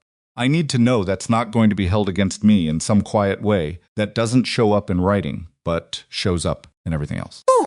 Vivian was quiet for a moment. "Evan," she said, and it was the first time she'd used his first name. He noticed. "My mother had cancer when I was 29. I ran the company from a hospital waiting room for 6 weeks. I understand what you're asking, and the answer is yes." He hadn't known that about her. Of course he hadn't. You don't know things like that about a CEO from inside a maintenance uniform. He absorbed it without comment. "Then yes," he said. "I'll take the position." "Good. Back to business, immediate and clean. Are some things that need to happen before you officially start. I'm calling a board meeting for Thursday. There are personnel changes that need to be handled properly, and I want them done right." A brief pause. "Going to be complicated. I want you to know that before you hear anything through the building." "Harmon," Evans said, among other things. "Is he going to be a problem?" "Harmon is going to be Harmon," she said, which he understood to mean, "Yes, it's my problem. You focus on Lily. I'll handle Thursday." He didn't find out until later what Thursday actually looked like. He heard pieces of it from Phil, who heard pieces of it from the administrative assistant on the 10th floor, who had been in the hallway outside the boardroom for 3 of the 4 hours the meeting ran. It was the kind of information that traveled through a building the way heat traveled through metal, not as a clean signal, but as a distributed warmth that was everywhere by the time you noticed it. What Evan understood assembled from 3 separate partial accounts. Was this Vivian had walked into that board meeting with documentation that the experimental division had been underperforming against its stated benchmarks for 14 months. 2 critical test failures had been attributed to factors that post-analysis did not support. That the diagnostic failure on the X7, specifically the failure to identify the harmonic resonance problem, despite 18 months of testing, represented a systemic issue with how the team was approaching the work. She had not blamed Harmon personally, or she had but carefully, in the specific language of professional accountability, that meant the same thing but couldn't be appealed in the same way. She had announced the dissolution of the division as structured. She had announced the creation of Hutton's Advanced Experimental Systems Division, and she had announced its director. Phil told Evan this in the parking lot on Friday morning, in the specific way of someone delivering news they expected to be significant. The guy was not happy, Phil said. Harmon. I was doing my walkthrough, and I passed the 5th floor conference room, and I could hear not words, just the sound of someone very unhappy. Evan unlocked his truck. Yeah. Is that going to be a thing? Is that going to be a problem for you? Probably. He tossed his lunch bag onto the passenger seat. Most things worth doing come with some version of that problem. Phil considered this. That's a pretty zen attitude for a guy who just got the man's job. I didn't get his job, Evan said. The job I'm getting didn't exist before. He drove to the hospital instead of going in that day. Lily had a pre-op consultation with Dr. Nakamura's team. He'd been planning to leave work early for it, but somewhere between the parking lot conversation and the I-5 on-ramp, he decided that he was done with the maintenance shift, done with it in the specific sense of a chapter ending, and that spending today in a basement replacing filters was not how this particular transition should go. He'd deal with the paperwork of it later. Dr. Nakamura was a small, precise man in his 50s who spoke about cardiac surgery, the way Evan spoke about propulsion with the comfortable authority of someone who had been inside the problem so many times that the problem had no more surprises. He explained the procedure in clear terms, answered Evan's questions without condescension, and told Lily directly which Evan appreciated. The man talked to her like she was a participant in the conversation, and not a small person to be managed, that the surgery would take approximately 4 hours, that she would be in the ICU overnight, and that if everything went as expected, she would be home within a week. Will it hurt? Lily asked. Not during, Dr. Nakamura said. You'll be asleep. After. Yes, some. We'll give you medicine for that. Will I be able to run when I'm better? In a few months, yes. Lily looked at Evan. I've never been able to run, she said. Matter of fact, self-pity in it. Just the plain statement of someone reporting a fact about their own life. No. Really run. I get tired too fast. I know, Doctor, Nakamura said, with a gentleness that didn't seem practiced. That should change. She nodded, turned back to the window, processing it in her particular way, which was quiet and internal, and came out sideways later in observations that seemed unrelated but weren't. On the drive home, she said, from the back seat, Daddy, what does it feel like to run? Like actually run, not just walking fast. He thought about it. It's hard to explain. It feels like your body is doing something it was built for, like all the parts are working together. She was quiet for a moment. I want to know what that feels like. You will, he said. She looked out the window at the Seattle streets sliding past. I believe you, she said. I didn't used to, but now I do. Kept his eyes on the road and didn't trust himself to say anything back. The surgery was scheduled for the following Thursday. 6 days away. Evan spent those 6 days in a state that he would have struggled to describe accurately, not peace exactly, because peace implied the absence of tension, and there was plenty of that. The anticipatory dread of a thing you'd been waiting for that had its own specific texture. But underneath the dread, there was something load-bearing that hadn't been there before. Some intervened. Some structural element that made the whole thing feel survivable in a way it hadn't when he'd been doing the math in his head about $412.47 and one more visa payment. He met with Vivian twice during those 6 days. The first meeting was practical, an overview of the division budget, the existing lab space, the equipment inventory, and the transition timeline. She had a Hutton legal team member in the room too, a woman named Sandra Cho, who was compact and businesslike, and who slid documents across the table with the efficiency of someone who'd done this 10,000 times. Evan signed things. He asked questions about 3 of them, which Sandra answered without visible impatience. At the end of that meeting, almost as an aside, Sandra put a different document on the table. "This is not related to your employment agreement," she said. "This is an authorization for our team to begin a formal review of the Kairos Dynamics patent filing, as it pertains to your original application at Mira Systems. Signing this doesn't initiate litigation. It gives us permission to conduct the review and present you with our findings." Evan looked at the document. "You don't have to sign it today," Vivian said. I was watching him with that expression, calibrated neutrality, something underneath it. Picked up the pen. "I'm going to sign it. I just want to make sure I'm reading it correctly first." He read it correctly. He signed it. Sandra collected it without ceremony and added it to her folder. "We'll be in touch within 2 weeks," she said. "Likely sooner." The second meeting, 3 days later, was less formal. Vivian came down to the lab space that was being allocated to the new division, a large room on the 3rd floor of a building that had been used for equipment storage. Mostly cleared out now. He'd intervened. Smelling of old cardboard and machine cleaner, and they walked through it together while Evan told her what he was thinking in terms of configuration. She asked good questions. That was the thing he kept noticing about her. She asked questions that demonstrated she'd actually thought about the subject before asking. So the questions were precise and built on each other instead of going in circles. "The pressure modulation concept," she said, near the end of the walkthrough. He'd mentioned it briefly in passing. "Is that the thing you've been writing in that notebook?" He looked at her. "You noticed the notebook. You had it in the second meeting. You were taking notes in it instead of the official documents folder Derek gave you." Saw it. The official documents folder was for the employment agreement. Book is for something else. He looked around the empty lab. Pressure modulation concept came out of the X7 work. "It's early. I don't know yet if it holds up past a certain scale, but I think it might. The math is..." He stopped because explaining the math in a half-cleared storage room was not the right context. "I'll write it up properly and walk you through it when it's ready. I'll hold you to that." The afternoon light through the lab's high windows was the kind of flat Seattle gray that was somehow not depressing when you were inside, looking at a space that was about to become something. "How are you doing?" Vivian asked. Not business voice, something slightly different. He considered the question. "Nervous about Thursday. The surgery." She nodded. "Didn't offer anything empty. No, she'll be fine, or try not to worry." He appreciated that. I'll be reachable if anything comes up," she said.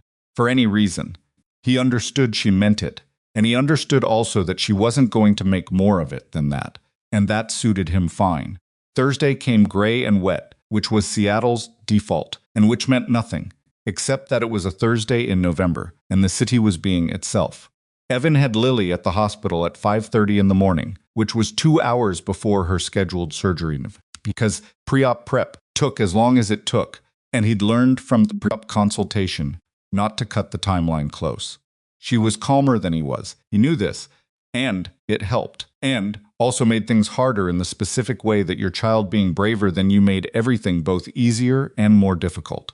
She let the nurses do the IV without making it into a production, which Evan knew from experience was not nothing. The last time she'd had an IV placed, she'd been 5, and had cried in a way that had required him to focus very hard on a fixed point on the wall to keep himself together. This time she watched the process with the focused attention she applied to things she'd decided to understand. When the nurse, a young man named Travis, who had clearly done this with a lot of kids and had the right kind of calm for it, finished, Lily said, "That wasn't as bad as last time." You were smaller last time," Travis said. "I'm still small, relatively speaking." She seemed satisfied with this distinction. Teased. Evan sat beside her while they waited for the OR to be ready, and they talked about the horse book and about what she wanted to eat when she got home. She'd been thinking about this, apparently, had a specific list that included waffles and also a grilled cheese that had to be made exactly the way he made it, which was with the pan on medium-low and the lid on for the last minute. And he let her talk as much as she wanted because the sound of her voice was something he wanted to hold on to, and also because talking was how she managed things that were big, and she'd earned the right to manage this however worked for her.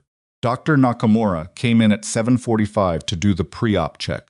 He was in scrubs now, and looked exactly the same as he had in the consultation, same precise calm, same directness with Lily. "Ready?" he asked her. "I've been ready," she said. "I've been ready for like 2 years." "Fair enough." He checked her chart, spoke briefly with Travis, and then turned to Evan. "We'll have someone out to update you as we go. The procedure usually has 2 natural update points about 90 minutes in and around the 3-hour mark. If you don't hear from us, that's normal. No news is the way it's supposed to work." "Okay," Evan said. "Do you have any questions?" He had about 40 questions, all of which he'd already asked and had answered. He said, "You've been thorough." Dr. Nakamura nodded. Kind of nod that was also a small acknowledgement. "She's going to do well," he said, not as a reassurance, more as a professional assessment, and somehow that distinction made it land differently. They brought the gurney around. Lily reached out and grabbed Evan's hand when they started moving. She said, "Hey, I'll see you when I wake up. I'll be right here." She let go of his hand. They took her through the double doors, and the doors swung shut behind them, and Evan stood in the hallway, looking at the closed doors for a moment, before he turned and went to find the waiting room. The waiting room was a place specifically designed to make waiting feel survivable, which meant it had chairs that were almost comfortable, and a window and a television mounted high on the wall that nobody was watching, and a small table with a coffee machine that made a sound every 12 minutes, regardless of whether anyone was using it. Evan had been in this room before for other things, smaller procedures, and he knew its rhythms. He got coffee. He sat by the window. He looked at his phone and saw 3 messages, one from his mother asking him to call when there was news, one from Phil that just said thinking about you guys today, and one from Vivian that said let me know how it goes. More than that, no performance of concern, just the fact of it. He put his phone down and looked out the window. He didn't pray. He wasn't built that way. What he did instead was think through the procedure as Dr. Nakamura had explained it, following the logic of it, the same way he'd follow the logic of a complex system, because that was how his brain was wired, and because understanding the thing made it feel slightly less like something happening entirely outside his control. No, he knew the anatomy involved. He'd read about it. He knew what the surgical team was doing at each stage and why, and what the contingencies were, and holding that map in his mind was the only version of comfort available to him, and he took it. He was still sitting by the window when a woman sat down 2 chairs away. He'd seen her before in this room, a black woman in her 60s with reading glasses, pushed up on her head, and a crossword puzzle book that she worked in with a mechanical pencil. And she'd been in this waiting before, when he'd been here, both times waiting for her husband, who had something cardiac-related that she'd never specified and he'd never asked about. They'd spoken a few words each time, the way waiting room people did. "Again," she said. "Not unkindly, my daughter. Surgery today," she absorbed that. "How old?" 7. She was quiet for a moment. Then she went back to her crossword and said, 7-year-olds are tough. I've raised 3. He almost said, "She's the toughest person I know," and stopped himself because it felt like too much to say out loud to someone he barely knew in a hospital waiting room, and also because it was true in a way that still caught him off guard sometimes. He said instead, "She is." They sat in parallel silence, which was its own kind of company. The first update came at 93 minutes from a surgical nurse who came out specifically to find him, confirmed his name, and told him the procedure was progressing normally and that Lily's vitals were stable. She said it in the clipped, efficient way of someone who understood that people in waiting rooms needed specific information delivered without drama. And Evan received it the same way and thanked her. Called his mother. They said normal, he told her. Stable vitals, he heard her exhale. "Okay," she said. "Okay, I'll call again when I have more. Are you eating anything?" "I had coffee." "Evan, I'll get something from the cafeteria. Promise me." "I promise," he said, and hung up and did not immediately go to the cafeteria. He went eventually at the 2-hour mark and came back with a sandwich he ate half of, because eating in waiting rooms was a mechanical exercise that had nothing to do with hunger. The woman with the crossword had been replaced by a man he didn't recognize who was staring at his phone. Evan sat back in his chair and looked at the window and found himself thinking about the notebook, about the pressure modulation problem and the point where the math concurrent stalled out a variable in the phase relationship, yet between pressure that he hadn't found a clean way to handle yet. No. He wasn't fully thinking about it. Way you can't fully read when you're waiting for a phone to ring. But the problem was there, at the edge of attention, present and patient. That was new. The problem being patient, waiting for him, instead of him waiting for the problem. At just past the 3-hour mark, Dr. Nakamura himself came through the doors. Evan stood up before he'd consciously decided to. The doctor's face was the kind of controlled professional neutral that could mean anything, and for a single bad second, Evan felt the bottom drop out of his stomach, and then Dr. Nakamura said, "Everything went well," and the bottom came back. "The repair is clean," he said. The tissue response was better than projected. "She's in the ICU now, and she's going to be groggy for a few hours, but she's stable, and the early indicators are good." Evan sat back down because his legs suggested he should. "Can I see her?" "In about an hour, once she's settled. A nurse will come get you." "Okay." He looked at his hands. Dr. Nakamura nodded in that same small, exact way. "She did well," he said. "She's tough." "I know," Evan said. The doctor went back through the doors. Evan sat very still for about 30 seconds and then put his face in his hands, not crying. Quite. Just the physical need to put something between himself and the room for a moment, to be briefly inside the dark with just the information that his daughter had come through. She'd come through. He stayed like that for maybe 10 seconds. Then he straightened up, picked up his phone, and called his mother. "She's okay," he said when she answered. A sound came from the other end of the line that wasn't a word, just the specific sound of a person releasing something they'd been holding for a long time. "No, she's okay," he said again. When he finally got to see Lily, she was in a bed with more tubes than usual, and her face had the unfocused softness of someone returning from somewhere far away. He sat in the chair beside her, always the chair beside her, his specific chair, and waited. After a while, without opening her eyes, she said, "Daddy." "Right here," he said. "Did it work?" "Yeah, Bug. It worked." She was quiet for a moment, drifting. Then, almost too soft to hear, "Good. I want to run." "You will," he said. "I promise you will." She slept.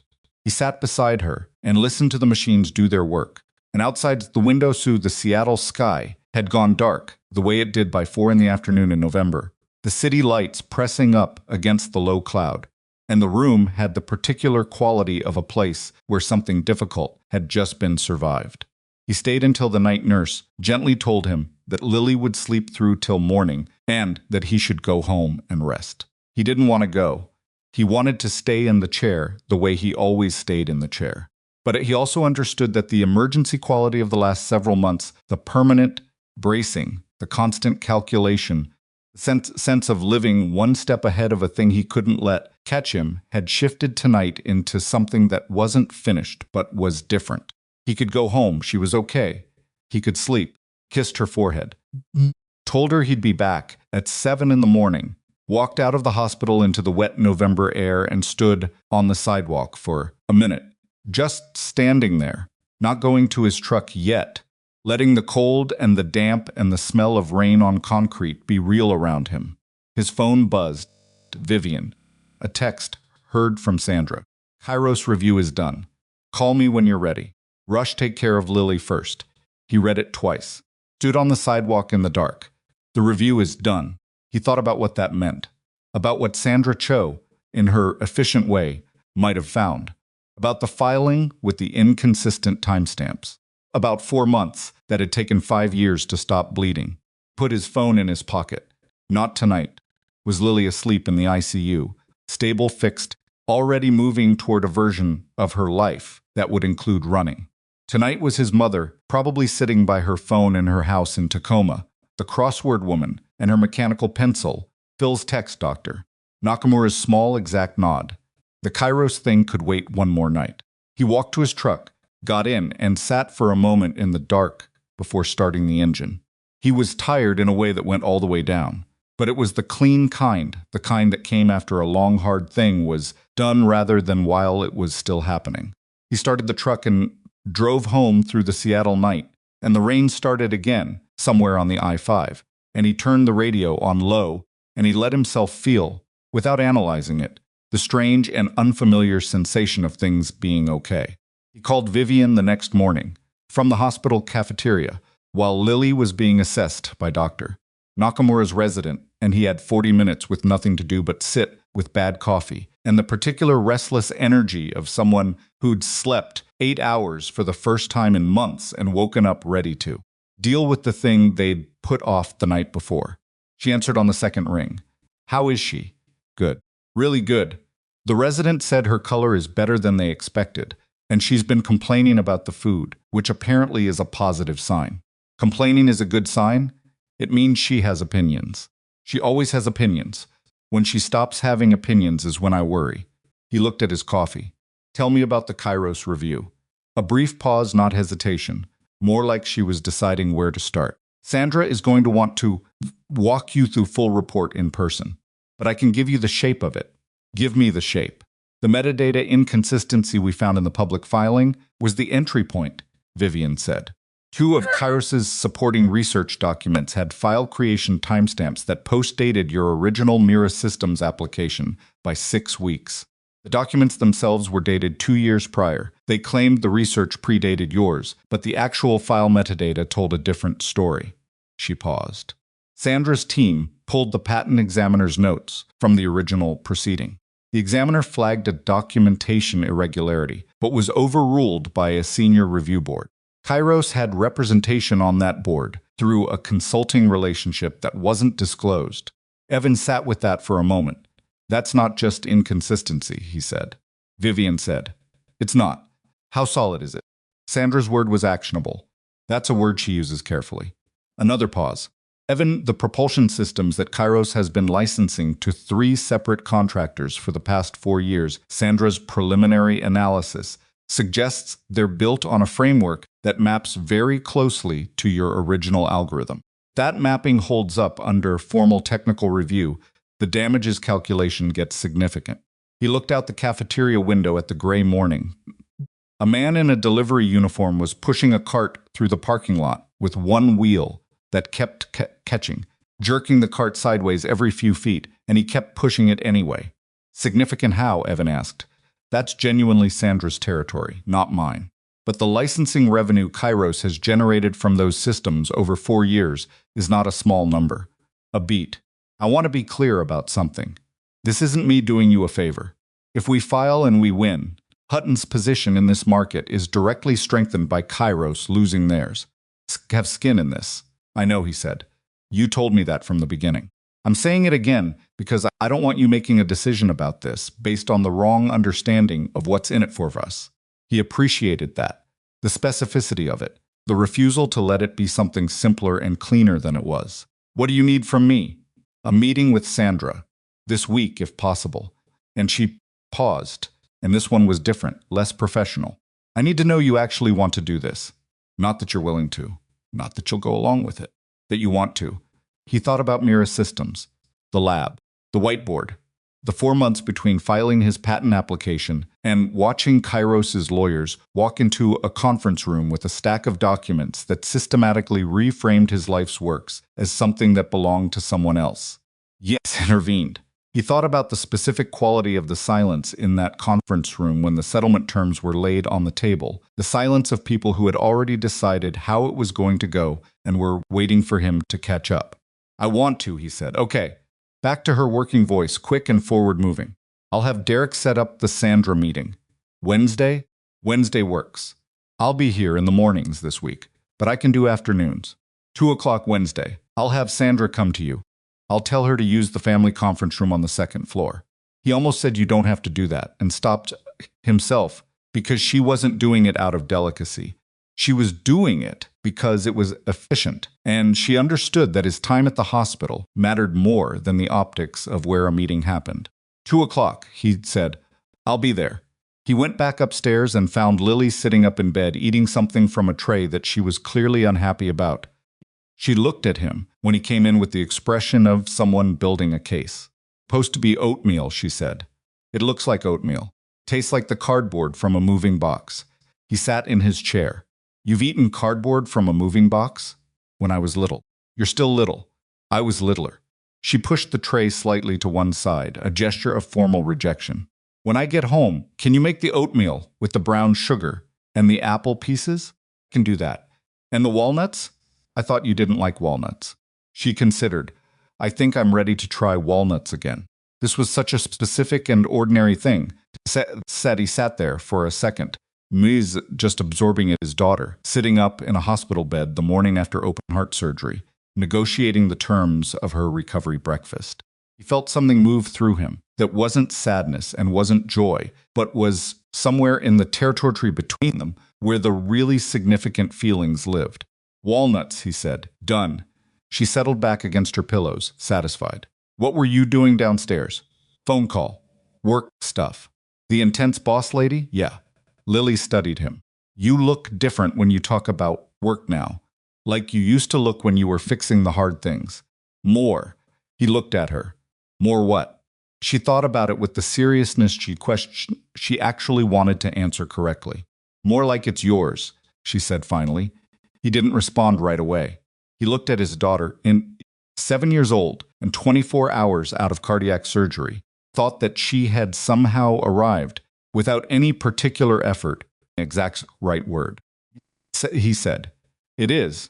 The Wednesday meeting with Sandra Cho was in the family conference room, as planned, a beige room with a round table and a box of tissues on the windowsill that everyone pretended not to notice, and Sandra arrived 7 minutes early with a structured document folder and an associate named Paul who took notes and said very little. Vivian had come too, which Evan hadn't fully expected, and she sat at the table with the coffee and let Sandra run the room. Sandra walked through the review findings in the methodical way of someone who understood that the person across the table was not a lawyer and needed the architect of the case explained before the details would make sense. Yes, she covered the metadata analysis, the patent examiner records, the undisclosed consulting relationship. She put a technical comparison document on the table side-by-side analysis of Evan's original algorithm against the framework in Kairos's licensed propulsion systems. We had this reviewed by 2 independent aerospace engineers, Sandra said. Both concluded that the structural similarity is beyond coincidental. The specific approach to out-of-phase injection, timing the variable cycle modulation, is not a standard approach. It's not in the literature prior to your filing. The probability that Kairos developed it independently is, she chose the word carefully, very low. Evan looked at the comparison document. He'd, at some level, since the day the settlement was handed to him, that the algorithm had been taken. He'd known it with the certainty of someone who'd built the thing from scratch and recognized his own structural fingerprints in someone else's work, the same way you'd recognize your own handwriting on a note you didn't write. Knowing it and seeing it laid out in a formal technical comparison by 2 independent engineers were different things. And he sat with the document for a moment while the 2 sensations settled into each other. What does filing look like? He asked. Federal court, Sandra said. IP litigation in this space typically runs 18 months to 3 years to resolution. It can be longer. Kairos will fight it. They have the resources to fight it and the incentive. It will not be comfortable. She looked at him directly. I want to be honest with you about that part. Litigation at this level means discovery, depositions, your background examined in detail, the settlement from Mira Systems potentially introduced as evidence on their side. They will argue that the settlement constitutes an admission. It doesn't. We know that. We'll argue that. But they will make it unpleasant. She paused. Question is, whether unpleasant for 2 to 3 years is worth what's on the other side of it. Evan looked at Vivian. She was watching him, the coffee cup in her hand, not leaning forward or back. What's your read? He asked her. I think you already know what you want to do, she said. Think you've known since I put the documents in front of you the first time. He looked back at Sandra. What do you need from me to start? Sandra allowed herself a small, precise smile. A signed engagement letter, and about 3 hours of your time this week for a preliminary deposition prep session. I want to know everything about the original development process, when, how, what documentation you kept. Kept everything, Evan said. Lab notebooks, draft code, email records. All of it. I've had it in a storage unit in Tacoma for 5 years because I couldn't figure out what else to do with it. Sandra and Paul exchanged a brief look. Sandra started, Vivian said. That's very good. Paul's pen was moving. The meeting ran 90 minutes. By the end of it, Sutton and Veen, Evan had signed the engaged and scheduled 2 sessions with Sandra for the following week. And Sandra had given him a list of the documentation she needed him to retrieve from the storage unit in Tacoma, which he'd written in the notebook because the official legal pad she'd provided felt wrong, like the wrong instrument for the job. After Sandra and Paul left, Evan and Vivian sat for a moment in the beige conference room, with the tissue box and the unfinished coffees. You okay? She asked. I don't know yet. He looked at the comparison document Sandra had left for him. For a long time I thought the worst part of what happened was losing the career. The labs, the work, the trajectory of the thing. Sitting here looking at this, I think the worst part was actually the 5 years of not knowing for certain. You know something was done to you, but you can't prove it. And after a while, you start wondering if you're the one who's wrong about it. Vivian was quiet for a moment. You weren't wrong about it. He said I wasn't. She stood, picked up her coffee. The board wants a briefing on the new division next month. A full presentation, just an overview of the research agenda and a timeline. She looked at him. Told them you'd handle it. He looked up. You told them that before asking me.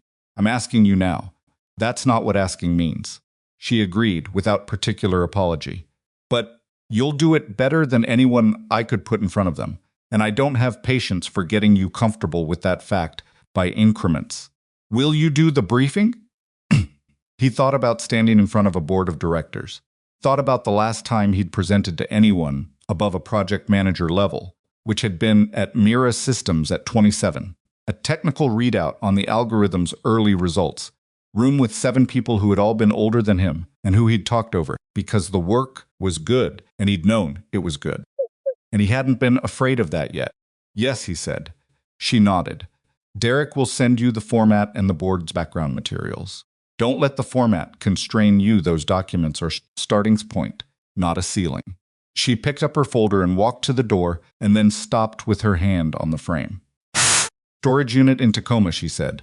Don't go alone. Take someone with you when you retrieve the documentation. 2 sets of eyes on the chain of custody. He almost asked why, and then understood the documentation was now evidence, and evidence had rules about how it was handled. I'll ask Phil, he said. She looked briefly like she might say something about that choice, and then didn't. Fine, she said. Just make sure Phil understands not to discuss what he sees. Phil is extremely good at not discussing things, Evan said. She left. He sat in the beige room for a few more minutes with the comparison document and the slightly stale air and the tissue box, and he thought about a storage unit in Tacoma with 5 years of lab notebooks in it, and about the fact that he'd kept all of it. He hadn't known why at the time it had felt like sentiment or maybe stubbornness, the refusal to throw away the physical record of work that had been taken. Turned out stubbornness had a function. The things you kept even when you didn't know why, sometimes they were the things that mattered later. He went upstairs. Lily was asleep, which the nurse had told him she'd be doing a lot of. For the next few the body's serious and businesslike approach to repairing itself. He sat in his chair and watched her sleep and opened the notebook to the pressure modulation problem. And he worked on it quietly for 2 hours while his daughter's repaired heart did its new, better work beside him. The problem was closer than it had been. He could feel the shape of the solution, the way you could sometimes feel a word on the tip of your tongue present, specific, not yet fully formed. He worked around its edges and left it for the day, and drove to Tacoma on Saturday morning with Phil, who was in his civilian clothes, cargo pants, and a Seahawks hoodie, and who handled the task of going through storage boxes with the same unhurried practicality he brought to everything. The unit was exactly as Evan had left it. Neat, in the specific way of someone who organized things as a reflex, even things they expected never to need again. The lab notebooks were in 5 banker's boxes, stacked in the back corner, labeled by project phase in his handwriting. Looked at the boxes. How many of these are going? All of them. They loaded the boxes into Phil's truck. Evans didn't have enough covered space and drove back to Seattle. and Evan delivered them to Sandra's office on Monday morning and watched Paul log each box into an evidence inventory with a methodical care that felt, in a way Evan hadn't expected, like a kind of vindication. Someone was treating these notebooks as things that mattered, proof of something. The month that followed was the most disorienting of Evan's adult life, and he'd had some disorienting months. See, Lily came home 8 days after the surgery. He made the oatmeal with the brown sugar and the apple pieces and the walnuts, and she ate it, sitting up at the kitchen table in her pajamas, with her hair unbrushed. And she said it was better than anything she'd eaten in the hospital, which was a low bar, and also better than he usually made it, which he chose to accept as a compliment. She tired easily. Dr. Nakamura's team had been clear about the recovery timeline. The physical repair was clean and complete, but the body needed time to build the capacity it had never had.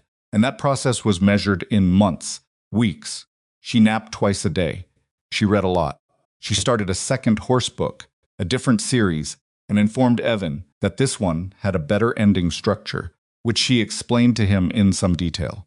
He went to Hutton in the afternoons once she was settled, and his mother, who had driven up from Tacoma and installed herself in the spare room with characteristic lack of announcement.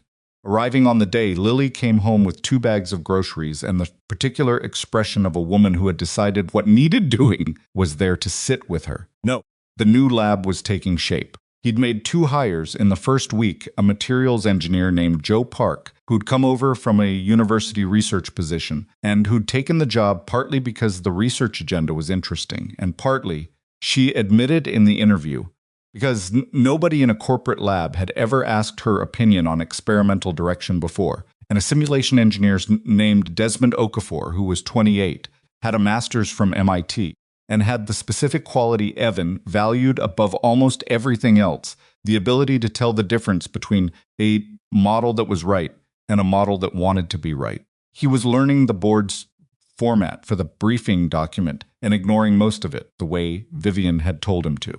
And he was in Sandra's offices twice a week building the case.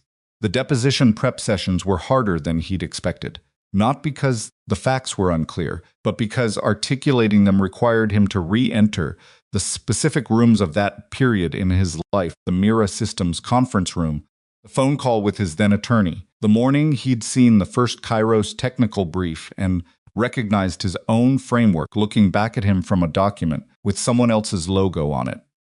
Sandra was thorough and not unkind, but thorough meant going into the rooms and staying in them until every relevant fact was mapped. He came home from the second session and sat on his couch for 20 minutes doing nothing, which was not his normal relationship with free time. His mother came out of the kitchen, looked at him, and went back in without comment. She brought him a cup of tea a few minutes later, which was her way, and sat in the armchair across from him with her own. "Hard day," she said. "Reconstruction work," he said, "going back over old ground." She nodded. She'd been listening to various versions of the Kairos story. For 5 years, the initial version, which he'd told her in raw and not particularly organized form, revised versions, as he'd learned more and processed differently. The silence about it, in the years when he'd stopped talking about it, because talking kept the wound open. She understood the shape of it better than almost anyone. "Is it going to work?" she asked. "Sandra thinks so." "I think so." He looked at his tea. "It's not I don't know what I thought I'd feel, going back into all of it. I thought I'd be angry, are you? Not the way I expected. It's more like," he tried to find the right word, "clarity. Like looking at something through a window that's been cleaned. It was always there. Now it's just visible." His mother looked at him over her tea. "You were always going to get here," she said. "I knew that. I knew it before you did. You never said that. You weren't ready to hear it." She shrugged, the specific gesture that communicated a lifetime of knowing when to push and when to wait. "You ready now?"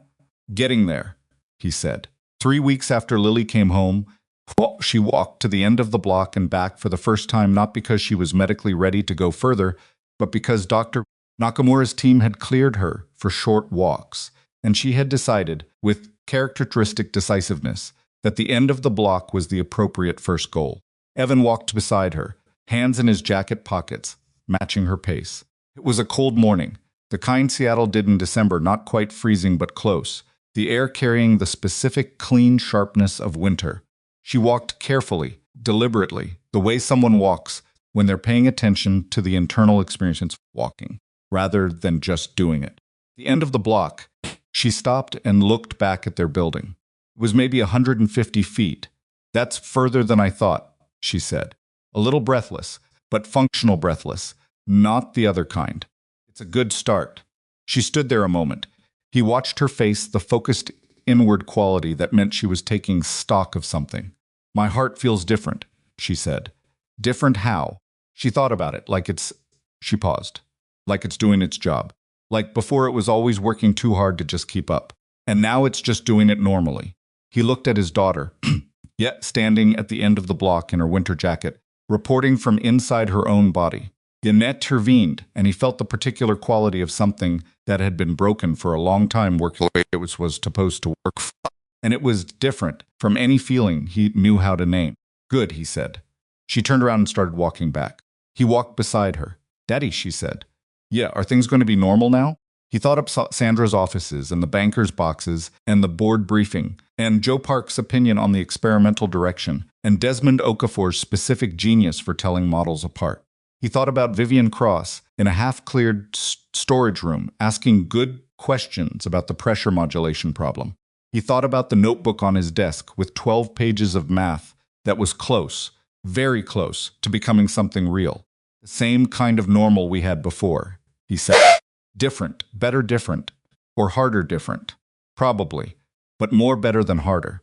She considered this with the serious evaluative attention she brought to things that mattered. Okay, she said. I can do both. He almost said I know and said something different instead. Can I, he said. Back inside his phone was buzzing on the kitchen counter. He looked at the screen. Sandra Cho, he answered. Evan. Her voice had a quality he hadn't heard in it before. Not excitement exactly. Sandra didn't do excitement, but something in the register of a person who had just confirmed a thing they had suspected and been right about. I've been on the phone with our technical review team this morning. Comparison analysis is complete. Both engineers have submitted their formal reports, and we have agreement the structural mapping between your original algorithm and Kairos's licensed framework is unambiguous. He stood in his kitchen. His mother was in the living room with Lily. He could hear them talking about something, a low, comfortable sound. Unambiguous, he said. That's the word they both used independently. A pause. I want to file next week. I've drafted the complaint. I'd like you to review it before we submit. Pause. And then, quietly, they took your work, Evan. What we have now is enough to prove it. He looked out the kitchen window at the December street. 5 years. 5 years of storage units and maintenance uniforms and hospital waiting rooms, and Lily asking, when am I going to get my operation? And doing the math in his head about $47, and one more visa payment, and the particular loneliness of something was done to you, and not being able to prove it. Send me the complaint, he said. I'll review it tonight. I'll send it within the hour. She paused one more time, and when she spoke again, it was with the controlled precision of someone who usually kept themselves out of the substance of their work. For what it's worth, in 20 years of IP litigation, I've seen a lot of filings. This one is clean. The evidence is clean. I think you have a real shot.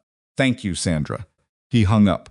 From the living room, Lily said something that made his mother laugh, the specific laugh she had for Lily, different from her other laughs. He stood in the kitchen and let that sound be there for a moment. Yes, he'd intervened. Then he picked up the notebook from the counter where he'd left it that morning, found the page with the pressure modulation problem, and looked at the variable that had been resisting him for 3 weeks. He stood there with a pen, writing, just looking at it, and then he saw it. The phase relationship he'd been handling as a fixed value was actually dynamic. It changed with the thermal state of the system. And if he treated it as a function instead of a constant, the whole thing resolved. He wrote for 4 minutes without stopping. When he looked up, Lily was standing in the kitchen door for socks, watching him. You're doing the face, she said. What face? The one where you figured something out. He looked at the notebook, at 12 pages of math that had just become something real. Yeah, he said. I think I did. She came into the kitchen and looked at the notebook. Without touching it, she'd learned years ago that the notebooks were for looking but not touching when he was in the middle of something. Yenchi looked at the page with the focused interest she brought to things she didn't fully understand but recognized as significant. Is it important? She asked. He thought about what it was, a propulsion concept that didn't exist yet in the literature, built on the bones of work that had been stolen from him and then returned, that had grown into something new during 4 nights at a kitchen table while his daughter recovered from surgery in the next room. He said, I think it might be. She nodded, satisfied. Good, she said, and went to get herself a glass of water, and that was that.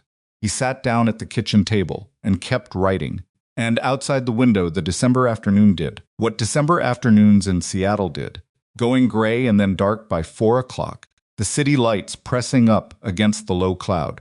In the living room, his mother was reading, and in the kitchen, Evan Mercer wrote the math that would become the foundation of the first project undertaken by Hutton's Advanced Experimental Systems Division. And the only sound was the pen and the occasional turn of a page and the heat cycling through the building's old radiators, which he'd fixed himself last winter and which now worked exactly as they were supposed to. Sandra filed the complaint on a Tuesday, which felt appropriately undramatic for something that had taken 5 years to arrive at. There was no ceremony to it. Evan wasn't in the courthouse when it happened. He was in the lab on the 3rd floor of Building A, working through a materials question with Joe Park about the thermal tolerances of the pressure modulation prototype's primary housing, and Sandra sent him a text at 11:14 that said filed and nothing else, which was exactly the right amount of words for the occasion. He read it, told Joe he needed 2 minutes, and stepped into the hallway and stood there with his phone in his hand, looking at that single word. Filed. The thing that had been sitting in a storage unit in Tacoma for 5 years. The thing he'd carried in the specific way, carry something you can't put down but can't fix, the lab notebooks, and the draft code, and the email records, and the particular quality of knowing something had been done to you, and not being able to prove it, all of it had just walked into a federal courthouse with Sandra Cho's name on the cover page and become a matter of record. He texted back, "Thank you," she replied. "Don't thank me yet. This is where the hard part starts." He put the phone in his pocket and went back into the lab. Joe looked up from the materials specs. She was 34, the specific kind of focus that never quite turned off. She'd once kept working through a fire alarm because she'd been in the middle of a calculation and was certain it was a drill, and she'd been right. Evan had made her agree to leave the building next time regardless. "Everything okay?" she asked. "Yeah." He looked at the housing schematic on her screen. "Walk me through where we are, on the thermal tolerance question." She walked him through it. He listened, asked 2 questions. They worked for another 3 hours, on a problem that required full attention, and got it. And that was one of the things Evan had learned in the months since the lab had come into being, that hard work was still the best way he knew to be present in a moment. Escape from it. Just presence. The lawsuit did what Sandra had said it would do, which was become complicated and unpleasant in the specific ways she'd predicted. Kairos's legal team filed a motion to dismiss within 30 days that Sandra described as aggressive and argued was without merit, and she was right on both counts. There were document requests that generated counter-requests that generated responses that took weeks. Was a deposition in February where Evan sat across a table from 2 Kairos attorneys for 4 hours and answered questions in the careful, precise way Sandra had prepared him for, not combative, apologetic, yet just factual and specific and consistent with the documentation, while Sandra sat beside him and occasionally said objection in a tone vague. This was not her first time in this room. He came home from the deposition, and Lily, who was 4 months post-surgery and running not far, fast, actually running, in the small park 3 blocks from their apartment, a thing she did now every other morning with a focused delight that he couldn't watch without something happening in his chest, looked at him from the couch, where she was doing homework, and said, "How did it go?" "Fine," he said. "Long. Did you tell the truth?" He looked at her. "Yeah, bug. I told the truth. It'll be okay," she said, with the serene confidence of a child who had decided that truth and outcome were linked in a direct way, and he didn't have the heart to explain that the legal system was more complicated than that. Partly because she was right in the essential sense, and partly because he didn't want to be the person who complicated it for her. He hung up his jacket and said, "How's the homework?" "Math is fine." "The book report is terrible." "What's terrible about it?" "I have to summarize the plot, and I think summarizing a plot is a waste of everyone's time." They wanted to know the plot. They should read the book. He sat on the couch next to her. "That's a fair point, actually. Can I just write about what I thought about it instead?" "Probably not what the assignment is asking for." She sighed with the elaborate displeasure of someone encountering an institutional requirement that violated their personal aesthetic. "Fine," she said, "but I'm putting my actual opinion at the end. That seems like a reasonable compromise." She went back to her homework. He looked at the wall for a minute, decompressing from the deposition in the particular way that required just sitting somewhere ordinary. His apartment, his couch, his daughter beside him arguing with a book report. The radiators doing their reliable thing. He was okay. The deposition had been hard, and he was okay. And those two things coexisted without contradiction, which was something he'd gotten better at understanding. The months that followed moved in two separate tracks that ran parallel and occasionally intersected. The lawsuit was one track managed by Sandra, navigated by Evan, grinding through the machinery of federal IP litigation with the pace of something large and slow and unstoppable. The lab was the other, faster, more immediate. The pressure modulation work developing through a series of prototype tests that each taught them something, and each generated 3 more questions, which was what good research felt like when it was going right. Desmond built the simulation model in January. Joe finalized the housing material specifications in February. They brought in a third person in March, a propulsion technician named Reyes, who had the physical intuition that Evan had always believed you couldn't teach but could recognize, who could look at a test result and feel where the anomaly was before the analysis confirmed it. 4 of them worked in the kind of way that good small teams worked, which was not always harmoniously but always honestly. Arguments happening in the lab and being resolved in the lab and not carried out into the hallway. Evan had been afraid, before starting, that the thing he'd lost in 5 years of maintenance work was the ability to lead other engineers. The technical ability, the interpersonal one. The capacity to manage the friction of a team doing hard things under pressure. He discovered that the 5 years had actually given him something for that, not taken something away. He was patient in ways he hadn't been at 27. He knew how to listen to a problem description and ask the question that helped the person find their own answer, sir, because he'd spent years solving problems with limited tools and limited time and had developed a specific economy with attention. Joe told him in one of their late afternoon lab conversations, when the work had gone long and good, and they were both slightly punchy from it, that he was the first team lead she'd worked for, who wasn't afraid of her being right. "What does that mean?" he said. "It means most of them would rather give a slightly worse answer than take the right answer from someone junior." She looked at him. "Do that. Why would I do that?" "Power," she said simply. "Most people protect it." He thought about that. "The work is the point," he said. "The work is right. Everything else is fine." She nodded. "That's why I'm still here." In April, Vivian came to the lab for the first time since the initial walkthrough. She'd been getting regular written updates. Evan was methodical about reporting. It was one of the things that had surprised her. She'd told Derek after the second report that she hadn't expected him to be a clear writer, but she came in person on a Thursday afternoon, and Joe and Desmond and Reyes were all there. She walked through the current prototype setup and asked the kind of questions that demonstrated she'd read all the updates carefully.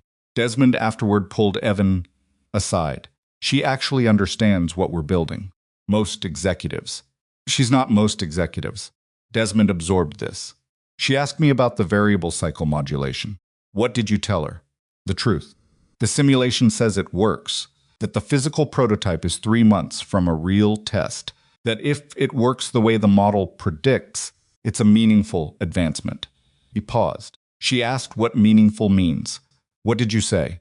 "I said it means 10 years from now, when this approach is in the literature and people are building on it, someone will look back at the originating paper and it'll be us." He looked slightly embarrassed by how that had sounded out loud. I said it more technically than that. I know what you meant, Evan said. And you're right. Vivian found Evan near the end of her visit, when the others had drifted back to their work. She stood next to him by the prototype housing, a physical object now. Not a schematic, gleaming and slightly imperfect in the way that first-generation hardware always was, showing the marks of the iteration it had taken to arrive at this form. "Shh! How are you doing with the lawsuit?" she said. Not business voice. "Slow," he said. "Sandra says that's normal." "It is." She looked at the prototype. Kairos filed a counter motion last week. She told me. She said it was a delay tactic. It is. Their strategy is attrition, make it expensive, and long enough that you settle. She paused. "We're not going to let that happen." "I know." He meant it. He'd made a decision. Somewhere in the middle of February, somewhere between the second Sandra session and the first deposition, that he was not going to let the pace of the legal process become a thing that lived in his body the way the anxiety of the past 5 years had lived there. He could follow it, stay informed, make decisions when decisions were required, and otherwise let Sandra do what Sandra was extraordinarily good at doing. It was a boundary he'd had to practice, but he'd practiced it. Vivian was looking at him with the expression that meant she was assessing something. "You seem different," she said. "From when?" "From the night in the test chamber," she considered. "Better, more settled." "I am," he said. "It wasn't complicated. I have work that's mine, and Lily's okay, and Sandra filed the complaint. Those are the things I needed." He paused. "It's not fixed." Of this as he looked for the word. "Resolved yet. It's moving in the right direction, and I can see where it's going." She looked at the prototype again. "The board briefing is next week. I'm ready. You've been ready for 2 months. I wanted to be sure I was ready in the right way. There's a difference." She turned to look at him. "What's the difference?" He thought about how he'd felt at 27, presenting the algorithm readout at Mirror's Systems. The confidence that had been real, but that had an edge of performance to it, a need to demonstrate the thing rather than just communicate it. Before, when I presented, I was proving something. To myself as much as anyone. He looked at the prototype. "I just want to understand what we're building. Because it's worth understanding." She was quiet for a moment. "That's the difference," she said. Not quite to him. "What?" "Between someone who wants the recognition and someone who wants the work." She picked up her folder from the lab table. "The board is going to try to put you in a box. They do it to everyone. Want to understand what you are, what category you fit in. I want you to just be what you are and let them figure out the category." "What am I?" he asked. She looked at him. "Apparently someone who fixes things," she said, and left. The board briefing was in the 14th floor conference room. The big one with the long table and the siesta view and the particular atmosphere of a room where significant decisions were made, and everybody knew it. There were 9 board members. Evan had read their backgrounds. It was the kind of preparation he did automatically, knowing who was in the room before walking into it. He stood at the front of the room with his notebook and his laptop and a prototype data summary that Desmond had formatted into a presentation that was clear and not oversimplified. And he talked for 40 minutes about the pressure modulation work, what problem it solved, how the solution had developed, where the prototype was now, and what a successful test would mean for Hutton's position in the small satellite propulsion market. He wasn't nervous. He noticed the absence of the thing that would have been there before, and understood it was because he wasn't performing. He was just explaining a thing he knew. The board member who asked the hardest question was a man named Whitfield, late 60s, who had the bearing of someone who had made money by being harder to impress than everyone else in the room. He waited until the formal questions were done and then said, "Mr. Mercer, you spent 5 years in facilities maintenance. What exactly should we take from that about your ability to lead a research division?" The room had the particular quality of a room that is decided to be very still. Evan looked at Whitfield. "I spent 5 years solving problems with inadequate tools, incomplete information, margin for error, because if I got it wrong, the consequences were immediate and real. I learned to understand physical systems at a level that doesn't come from simulation. I learned to see failure modes that don't show up in linear models." He paused. "The maintenance work is why I could fix the X7 in one night when a dedicated team couldn't fix it in 18 months. So what you should take from it is that I have a different kind of understanding than the people you usually put in rooms like this. And that understanding is an asset, not a liability. Whitfield looked at him for a moment. Then he made a small sound that wasn't quite an agreement and wasn't quite disagreement, and wrote something on the notepad in front of him. Vivian, at the far end of the table, was looking at her own notepad, and her expression was the working neutral. But he caught something at the edge of it that he'd learned over the past several months to read correctly. She was satisfied. The board approved the division's first independent research proposal 6 days later. The vote was 7-2, and the two dissenters, per Vivian, yes, were the same two who had opposed her on 3 of the last 4 major decisions, and were dealing with their own board seat situations that were entirely separate from Evan. He got the news from Derek via text at 6 in the morning. He read it sitting at his kitchen table with coffee in the same chair where he'd worked on the pressure modulation problem in December, and he sat with it for a moment without doing anything. Outside the window, the Seattle morning was doing what April mornings did, something ambiguous, not quite raining the sky, the color of a decision not yet made. He heard Lily's feet on the floor in her room. She appeared in the kitchen doorway in her pajamas, hair comprehensively sleep-ruined, squinting at the light. She'd grown. He noticed she was taller than she'd been in November, dramatically, measurably. The way kids grew when they were healthy, body had what it needed to do the things it was meant to do. "Why are you up already?" she said. "Got some news." "Go back to sleep." She came to the table and looked at coffee with the expression of someone who understood that coffee was for adults and found this unjust. "Good news or bad news?" "Good." "How good?" He thought about how to explain board approval of a research proposal to a 7-year-old and decided the mechanism wasn't the point. "Project I've been working on." They said yes. She sat down across from him. Her hair was doing several things at once. "The engine thing?" "The new engine thing. The one we've been building in the lab." She nodded, taking it in with the seriousness she applied to things that mattered. "So now what happens?" "Now we test it. And if the test works, we publish the research and other engineers can build on it. Eventually, it goes into real systems." "Real rockets?" "Probably. Yeah. Eventually." She looked at him for a moment. "What happens to you?" He looked at his daughter across the kitchen table in the early April morning.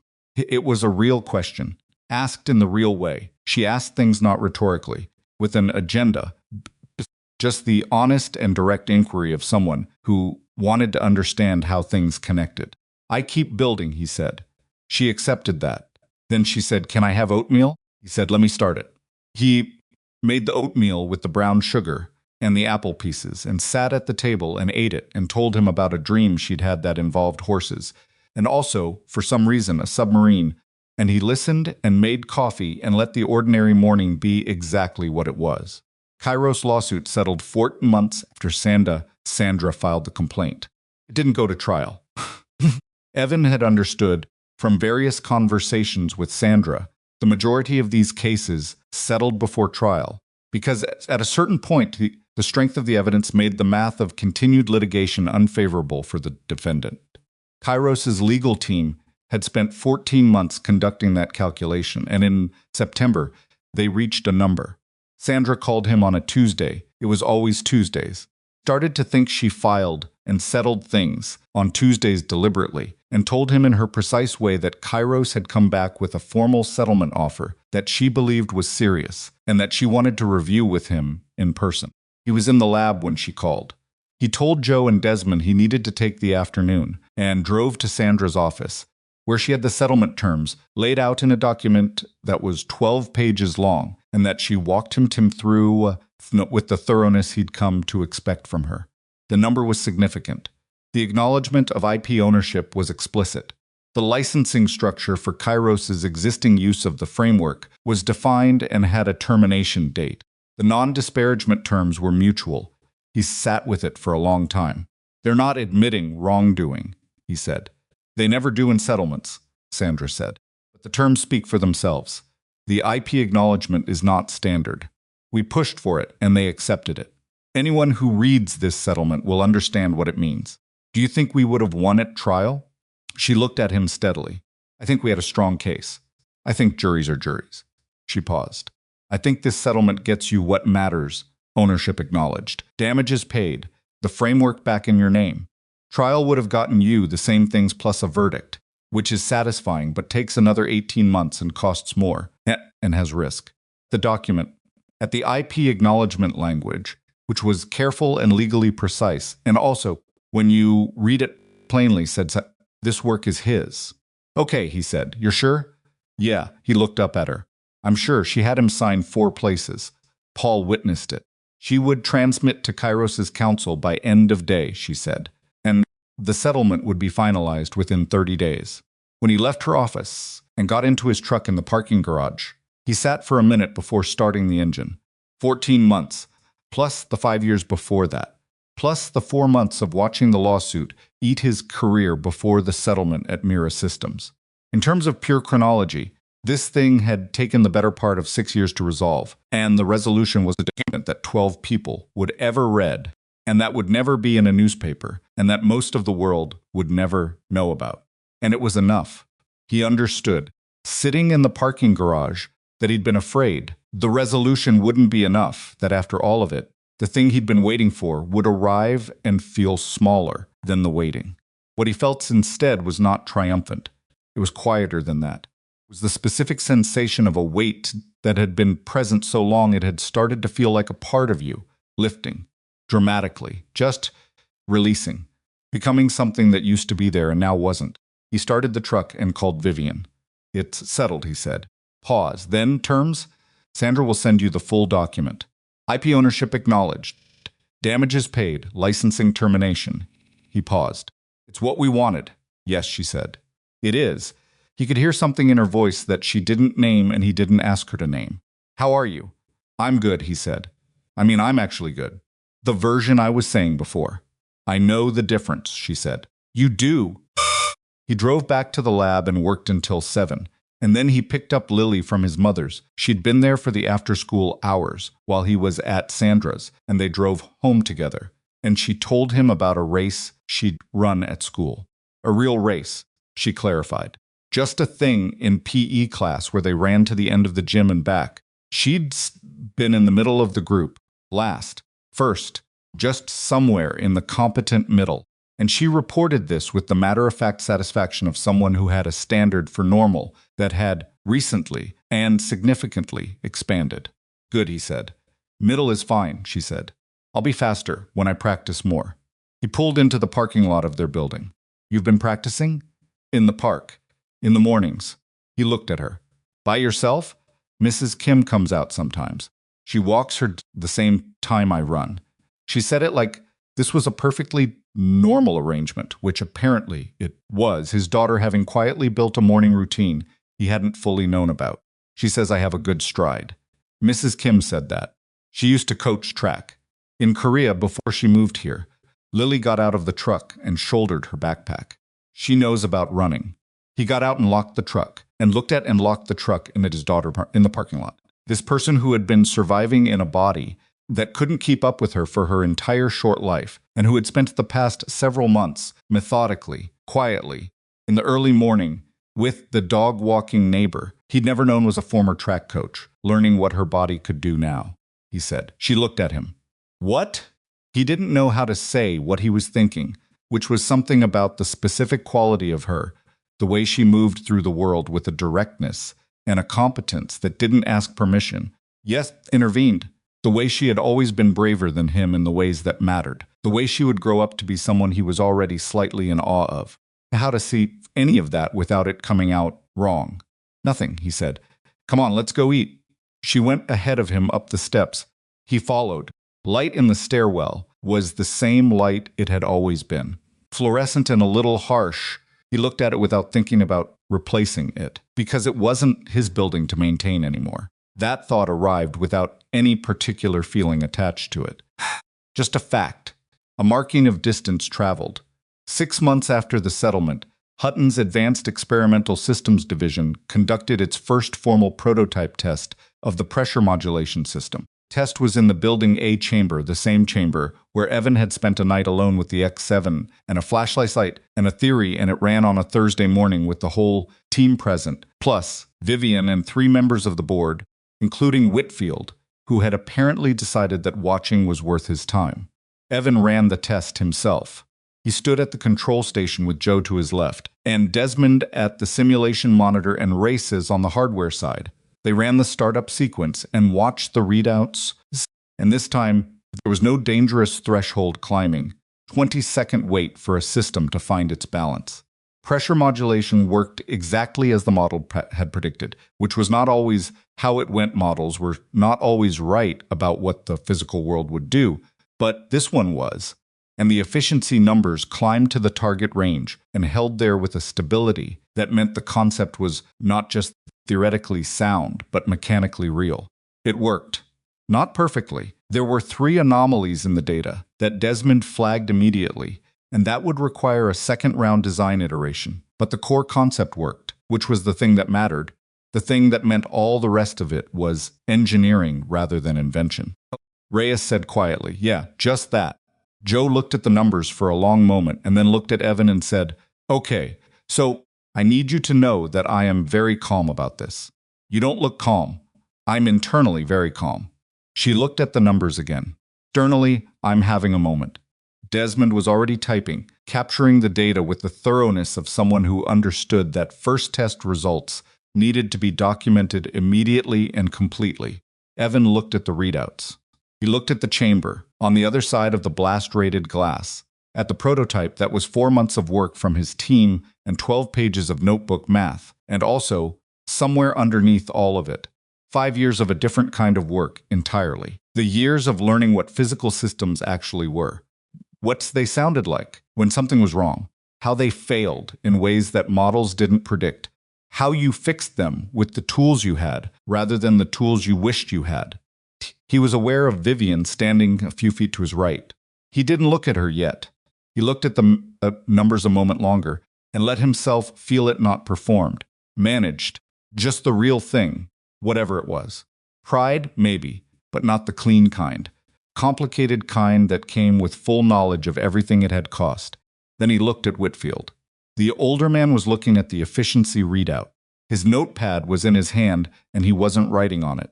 Caught Evan's eye across the room and gave a single nod, small, deliberate, specific nod of a man who was telling you he was revising a previous assessment. Evan nodded back.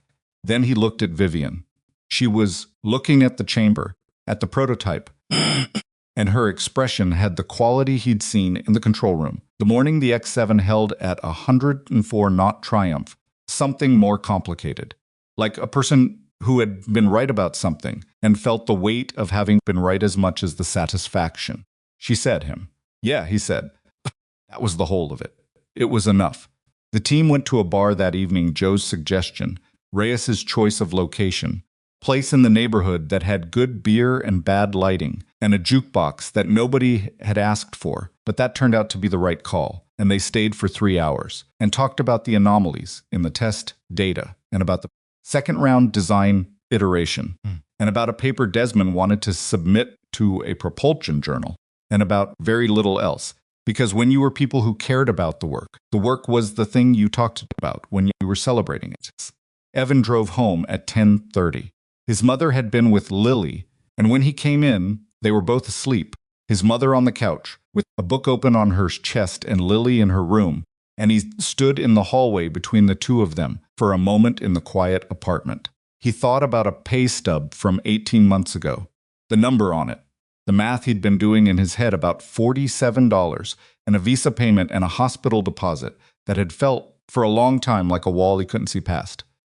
He thought about his truck in the employee lot, and the fluorescent tubes and the elevator capacitor. And Phil's you sure about this, at the building a door on the night that changed everything. He thought about Lily at the end of the block in December, saying, "My heart feels like it's doing its job."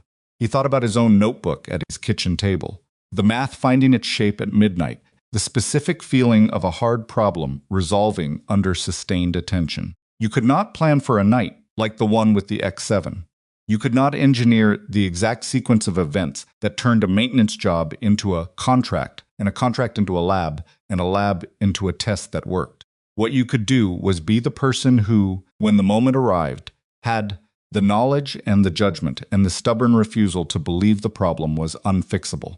What you could do was keep the notebooks even when you didn't know why. What you could do was stay. He was 33 years old. His daughter was 8, and running in the park in the mornings with a former track coach and her dog, getting faster by increments, she tracked carefully and reported with satisfaction. He had a lab on the 3rd floor of a building that used to be where he fixed air handlers, and a team that argued productively and did good work, and a lawsuit that had resolved into a document that said the work was his, had always been his, and was now officially and legally his again. He had a second notebook already half full, with the beginning of what came next. He stood in the hallway for another minute. His mother made in the hallway for another minute. His mother made a small sound in her sleep, turned slightly, the book sliding off her chest onto the couch cushion. Picked it up, marked her page with the bookmark she'd left on the coffee table, set it on the side table. He went to his room. He didn't open the notebook, it was late, and the work would be there in the morning and some things could wait. Knowing the difference between what needed to happen now and what could wait was itself a kind of intelligence he'd spent a long time developing. He lay in the dark and looked at the ceiling and let his mind go quiet in the specific way it could go quiet now, which it couldn't always do before. Pressure modulation numbers were there at the edge of thought, and the anomalies, Desmond, and a question about the second round iteration that would be interesting to think through. But he let them sit at the edge rather than pulling them in, and after a while the edge got further away. Thought about one more thing before he slept. He thought about the fact that the most important thing that had happened to him in all of it was not the test result, or the settlement, or the board approval, or even the 50,000 that had started everything. The most important thing was a maintenance call on a 4th floor fluorescent fixture, woman who asked the wrong thing at the right moment, and a decision made in about 2 seconds, made without thinking, made from something underneath logic, to say the thing he knew instead of staying quiet. He had been invisible for 5 years. He had decided, on a ladder, with fluorescent tubes in his hands, to stop. Was the whole story, really. Everything else was just what followed from that one decision, which had looked small from the outside, and had turned out to be the thing that everything else was built on. He closed his eyes. In the morning, Lily would run in the park, and come back slightly faster than the day before. Yes, he'd intervened. In the morning, the notebook would be on the desk with the question about the second round iteration waiting patiently. In the morning, the lab would be there, and the team, and the work that was genuinely and without qualification his. The man who had once had 412 in his bank account, and a theory about harmonic resonance, and a daughter who deserved better than the life they'd been living. That man was still here, still the same person in all the ways that mattered. He'd just stopped being invisible. And it turned out that was enough to change everything.